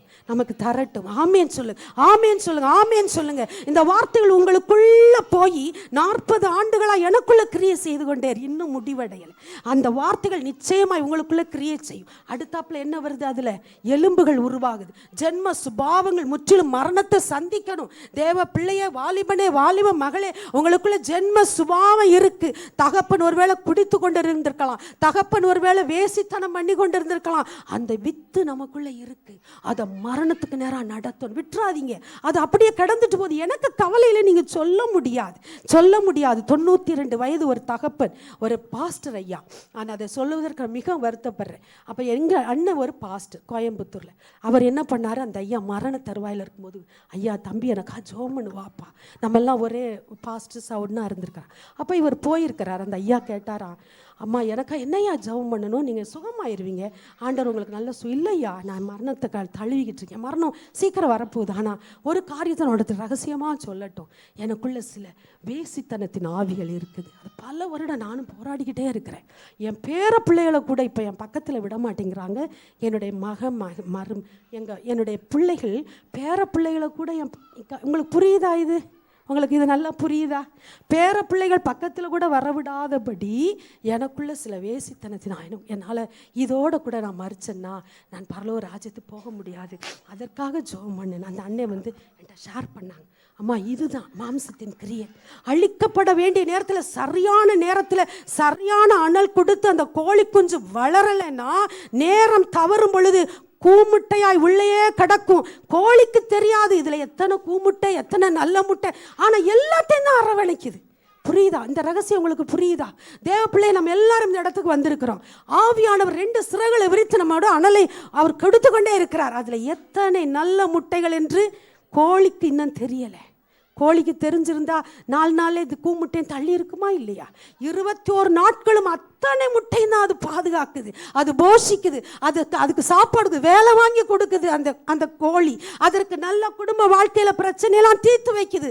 ஆனா கோழி குஞ்சு உள்ள உருவாகிறது அந்த கோழிக்கே தெரியாதே. தெரியாமல் போய்விடக்கூடாது. தேவ ஜனமே, இப்போ பாருங்க, 21வது நாள் காலை வேளையில் அந்த கோழி குஞ்சு 20 நாள்லேயே அதனுடைய ஷேப்பெல்லாம் முடிச்சிருதான். சிறகுகள் வருது. ஜெய ஜீவியம், உங்களுக்குள்ள சாட்சியின் ஜீவியம் இருக்குதா? உங்களை குறித்து 4 பேர் சாட்சி சொல்லணும். நீங்கள் சொல்லக்கூடாது. நான் ரொம்ப சாந்தமான பிள்ளை, நான் ரொம்ப கர்த்தருடைய பிள்ளை, நான் எழும்புனா 4 மணிக்கு ஜெபம் பண்ணுவேன், 6 மணி வரைக்கும். நீங்கள் சொல்லக்கூடாது. ஆவியானவர் சொல்லணும். என் பிள்ளைய குறித்து சாட்சி ஆவியானவர் சொல்லணும். ஜெயஜீவி, உங்களுக்குள்ள சாட்சியின் ஜீவியம் இருக்குதா? உங்களுடைய பக்கத்தில் இருக்க அம்மா சொல்லணும், உங்களுடைய பிள்ளைகள் சொல்லணும், உங்கள் புருஷன் சொல்லணும், உங்கள் மனைவி சொல்லணும். அதுதான் மெய்யான சாட்சி. இந்த சிறகுகளை விரித்து கொண்டு அந்த கோழி குஞ்சு உட்கார்ந்துருக்கு அமைதியா. ஏன் தெரியுமா? இப்போ முழுசா ஆயிட்டேன். இப்போ இந்த ராத்திரி இதுக்கு மேலே என்னால் பொறுக்க முடியாது. இந்த முட்டையை ஒரு போடு போட்டேன்னா முடிஞ்சு போச்சு. அப்படி தான் அது உட்காந்துருக்கு. அந்த முட்டையை நம்ம பார்த்தோமானா 20வது நாள் சாயங்காலமாக அதோடைய வளர்ச்சியை நம்ம அப்படி பார்த்தா முழங்கால் போட்ட வடிவத்தில் அந்த 2 முட்டையை மடக்கிக்கிட்டு அந்த அந்த அழகு இருக்குது பார்த்தீங்களா? பீக் அதை வச்சு என்ன பண்ணுதான், அப்படியே அந்த ஓட்டுக்கு நேரம் வச்சுக்கிட்டு ரெடியாக இருக்கும். ஒன்றும் உடைக்கலை, ரெடியாக இருக்குது. என்ன தெரியுமா? என்னுடைய தாயுடைய சத்தத்தை நான் கேட்கட்டும். இது நாள் வரைக்கும் யார் கற்றுக் கொடுத்தா அந்த தாயுடைய சத்தத்தை? கோழியை பார்த்துருக்கா? கோழியுடைய சத்தத்தை கேட்டிருக்கா? இல்லை. ஆனால் அதற்கு தெரியும் நான் யாருடைய அனல்ல இருக்கிறேன். அவ முகத்தை நான் பார்க்க போகிறேன். அவர் முகத்தை நான் பார்க்க போகிறேன். நான் இதை உடைச்சுக்கிட்டு வெளியில் அவ்வளோ ஈஸியாக நான் வரமாட்டேன். அவ சத்தம் கொடுக்கட்டும், நான் உடைக்கட்டும்னு சொல்லி அந்த கோழி கொஞ்சம் அடுத்த நாள் காலையில் காதை தீட்டிக்கிட்டு வாயை ரெடியாக வச்சிருக்கு. இப்போ பாருங்க, கோழி ஒரு சத்தம் கொடுக்குது. அல்லேலூயா சொல்லுங்க, ஆமேன் சொல்லுங்க, ஆமேன் ஆமேன் ஆமேன். ஒரு பலத்த அபிஷேகத்தை நான் பார்க்கிறேன். தேவ ஜனங்களுடைய எலும்புகளுக்குள்ள அந்த அபிஷேகம் கடந்து போய்கொண்டே இருக்கு. ஒருவேளை நீங்கள் அதை உணராவிட்டாலும் அந்த வார்த்தையுடைய வல்லமை உங்களால் அடக்க முடியாது. வாலிப பிள்ளையே, உனக்குள்ள அந்த எலும்புகளுக்குள் அது இப்பொழுது அடக்கப்படுகிற அக்கினியாய் வந்து கொண்டிருக்கிறது. அதை இப்பொழுதே நீங்கள் பெற்றுக்கொள்ளுங்கள் இயேசுவின் நாமத்தில். இப்ப பாருங்க, தாய் பறவை அழகான ஒரு சத்தம் கொடுக்குதா. எப்படி கொடுக்குதா? அந்த ஐயா அழகாக கொடுத்தாரு. எனக்கு அதை கொடுக்க அவ்வளவு தெரியாது. குக்குன்னு கொடுக்குதான் பாருங்க. அன்றைக்கு நான் அதை ரசித்து அதை கேட்டதுனால நான் சொல்ல முடியும். அத்தனாயிரம் கூட்டங்களுக்கு மத்தியில் அந்த பாஸ்டர் அதை சொல்லி இந்த சத்தியத்தை பிரசங்கம் பண்ணி 1.5 மணி நேரம், கிட்டத்தட்ட 1.25 மணி நேரம் ஆயிடுச்சு. யாரும் எங்கேயும் அசையவே இல்லை. ஏன்னா இது ரொம்ப முக்கியமாக நான் தானே என்னையத்தானே சொல்லிக்கிட்டு இருக்காரு. நான் தானே கோழி கொஞ்சம் வளர்ந்து கொண்டு இருக்கிறேன். எனக்கு இப்போ தானே 20-22 வயசாகுது. என்னுடைய 21 நாள் எப்போ முடியுமோ எனக்கு தெரியாது. இதை கவனமா எல்லாம் கேட்டுக்கொண்டு இருக்கிறாங்க. அப்ப அவர் அந்த சத்தம் கொடுத்த மாத்திரத்திலே ஜனங்களுக்குள்ள ஒரு அபிஷேகம் இறங்குச்சு பாருங்க. ஏன் சொல்லுங்க, ஏன் சொல்லுங்க? எதுக்கு ஒரு கோழி சத்தத்துக்கு இறங்கணும்? கோழி சத்தம் கொடுத்தோடனே அந்த கோழி குஞ்சு பட்டுன்னு முட்டையை உடைக்குது, வெளியே வருது. அந்த தாய்ப்பறவையை பார்க்குது. தாய்ப்பறவை பார்க்குது 10 முட்டையில் 6 முட்டை தான் இன்னைக்கு நல்ல கோழி குஞ்சாயிருக்கு. 4 முட்டை கிடக்கு. திரும்பி பார்க்குமா கோழி? திரும்பி பார்க்குதா? ஐயோ 4 முட்டை, நான் 10 முட்டை போட்டேன், 10 முட்டை அரவணைச்சேன், 4 முட்டை கிடக்குன்னு திரும்பி பார்க்காது, உட்காராது, திரும்பியே பார்க்காது. இந்த 6 கோழி குஞ்சுகளோட அழகா அப்படியே பறந்து உன்னதத்தை நோக்கி அந்த கோழியும் தாய் பறவையும் அந்த குஞ்சுகளுமாய் புறப்பட்டு செல்லுகிற நாள் ஒன்று ரீபோ ஷபோ ரகதி கபால வரபாரபா லிமரதுனப உஷிரபல கத்திடா கத்துடப ரகதிடப உஷிரப கத்தியா. 21 நாள் என்றைக்கு என்று தெரியாது. தேவ ஜனமே, உன்னுடைய 21 நாள் எது என்று உனக்கு தெரியாது, எனக்கு தெரியாது. ஒருவேளை இன்றைக்கு கூட நம்முடைய 21வது நாள் கணக்கு முடிக்கப்படலாம், இல்லாவிட்டால் இன்னும் 10 வருஷம் ஆகலாம். ஆனால் அது விஷயம் அல்ல. கர்த்தருடைய வருகையோ மரணமோ அது விஷயம் அல்ல. விஷயம் என்ன? நான் உருவாகி கொண்டே இருக்கணும். எனக்கு கொடுக்கப்பட்ட ஸ்டேஜை நான் தவற விட்டுறக்கூடாது. எனக்கு 4 நாள் ஆயிருக்கா, கண்ணு வந்திருக்கணும், எலும்பு வந்திருக்கணும். 7 நாள் ஆயிருக்குதா, எனக்குள்ள தசைகள் வந்திருக்கணும். அநியாயங்களை சகிக்கிற இருதயம் வந்திருக்கணும். இந்த நேரத்தில் அநியாயங்களை சகிக்க முடிகிறதா? தேசம் இன்னைக்கு அக்கிரமத்தை பார்த்து கொண்டிருக்கிறது. தேவ ஜனமே, நம்ம கேள்விப்படுகிறோம், அநீதியின் நிமித்தம் அரசாங்கங்கள் கட்டப்படுகிறது. அநீதி எங்கு பார்த்தாலும் பணத்தினால ஜனங்களை வாரி கொண்டு போகிற காலகட்டத்தில் வாழ்ந்து கொண்டிருக்கிறோம். ஆனால் அது விஷயம் அல்ல. அநீதிகளை சகித்து பழகுற சதையுள்ள கோழி குஞ்சாய் நான் மாறிக்கொண்டிருக்கிறேனா? சிறைகள் எனக்கு விரிக்கப்பட்டிருக்குதா? கடைசியில் எனக்கு பொறுமை வந்துருச்சா? எல்லாம் ஓகே ஆனாலும் என் ஆண்டுடைய வரையை நான் பொறுமையோடு காத்திருந்து ஒரு நாள் என் ஆண்டவர் எக்கால சத்தத்தை வாயில் வைத்து அவர் கோழி கொடுத்ததை போல அவர் கூப்பிட போகிறாரே. அல்லேலூயா சொல்லுவோமா?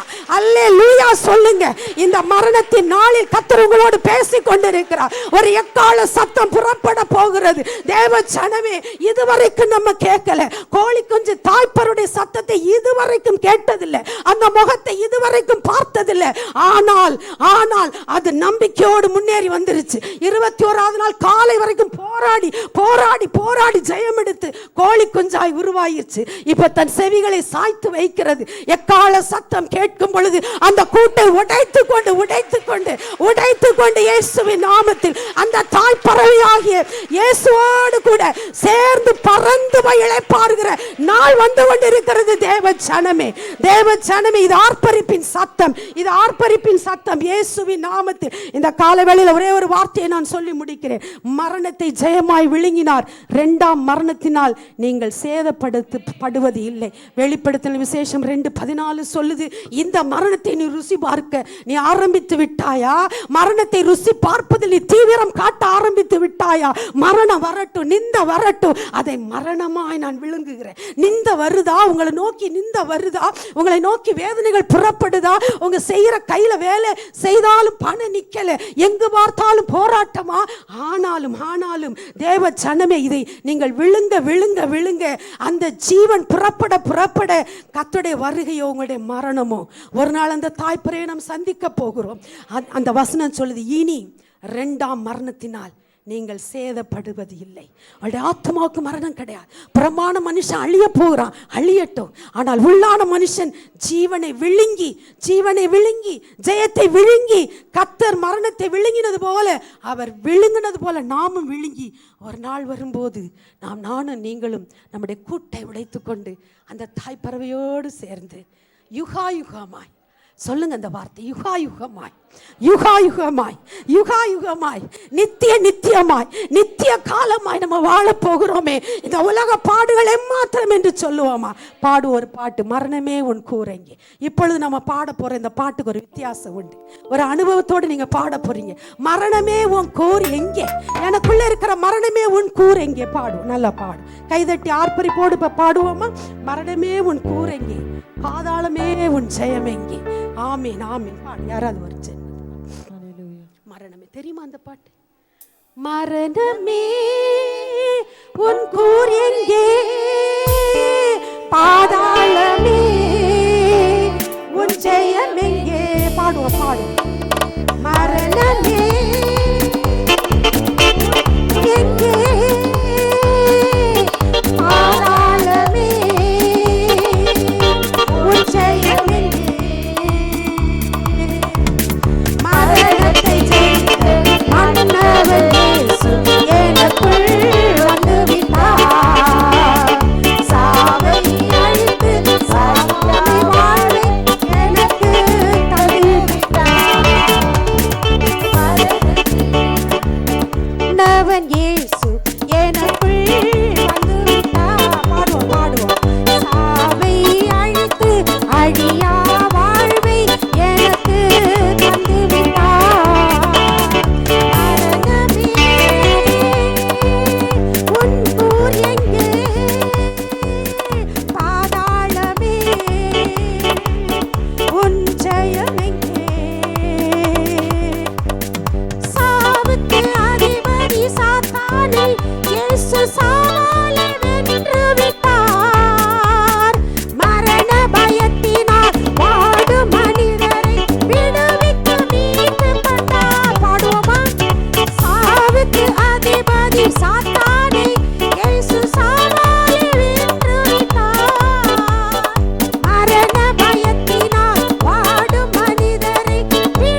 வந்து பிறந்து மனிதனாய் வாழ்ந்து 3 நாட்கள் மரணத்துக்குள்ளாக கடந்து போய் 3ஆம் நாள் உயிரோடு கூட எழும்பி இன்றைக்கும் பிதாவுடைய வலது பார்சத்தில் வீற்றிருக்கிறவருடைய அந்த உயிர்த்தெழுந்தலின் சாயலுக்குள் கடந்து போய் கொண்டிருக்கிற தேவ ஜனமே, மரணத்தின் கூரை கர்த்தர் முறித்தது போல இந்த நாளில் முறிக்கும்படியான ஒரு திறவுகோலை கர்த்தர் நாம் கரங்களில் கொடுத்திருக்க. எல்லாம் கரங்களை தட்டி அப்பா ஒருவருக்கே எல்லா கனத்தையும் மகிமையையும் புகழையும் துதியையும் சொல்லிக்கொண்டே இருப்போம் நம்முடைய மரணம் வருவர வரைக்கும்.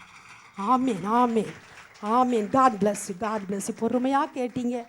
நீங்கள் உங்கள் முகங்களை பார்க்கும்போது தான் எனக்கு இன்னும் உற்சாகமாக பேசணும் ஒரு ஆசையே வந்துச்சு. Amen. Thank you. God bless you.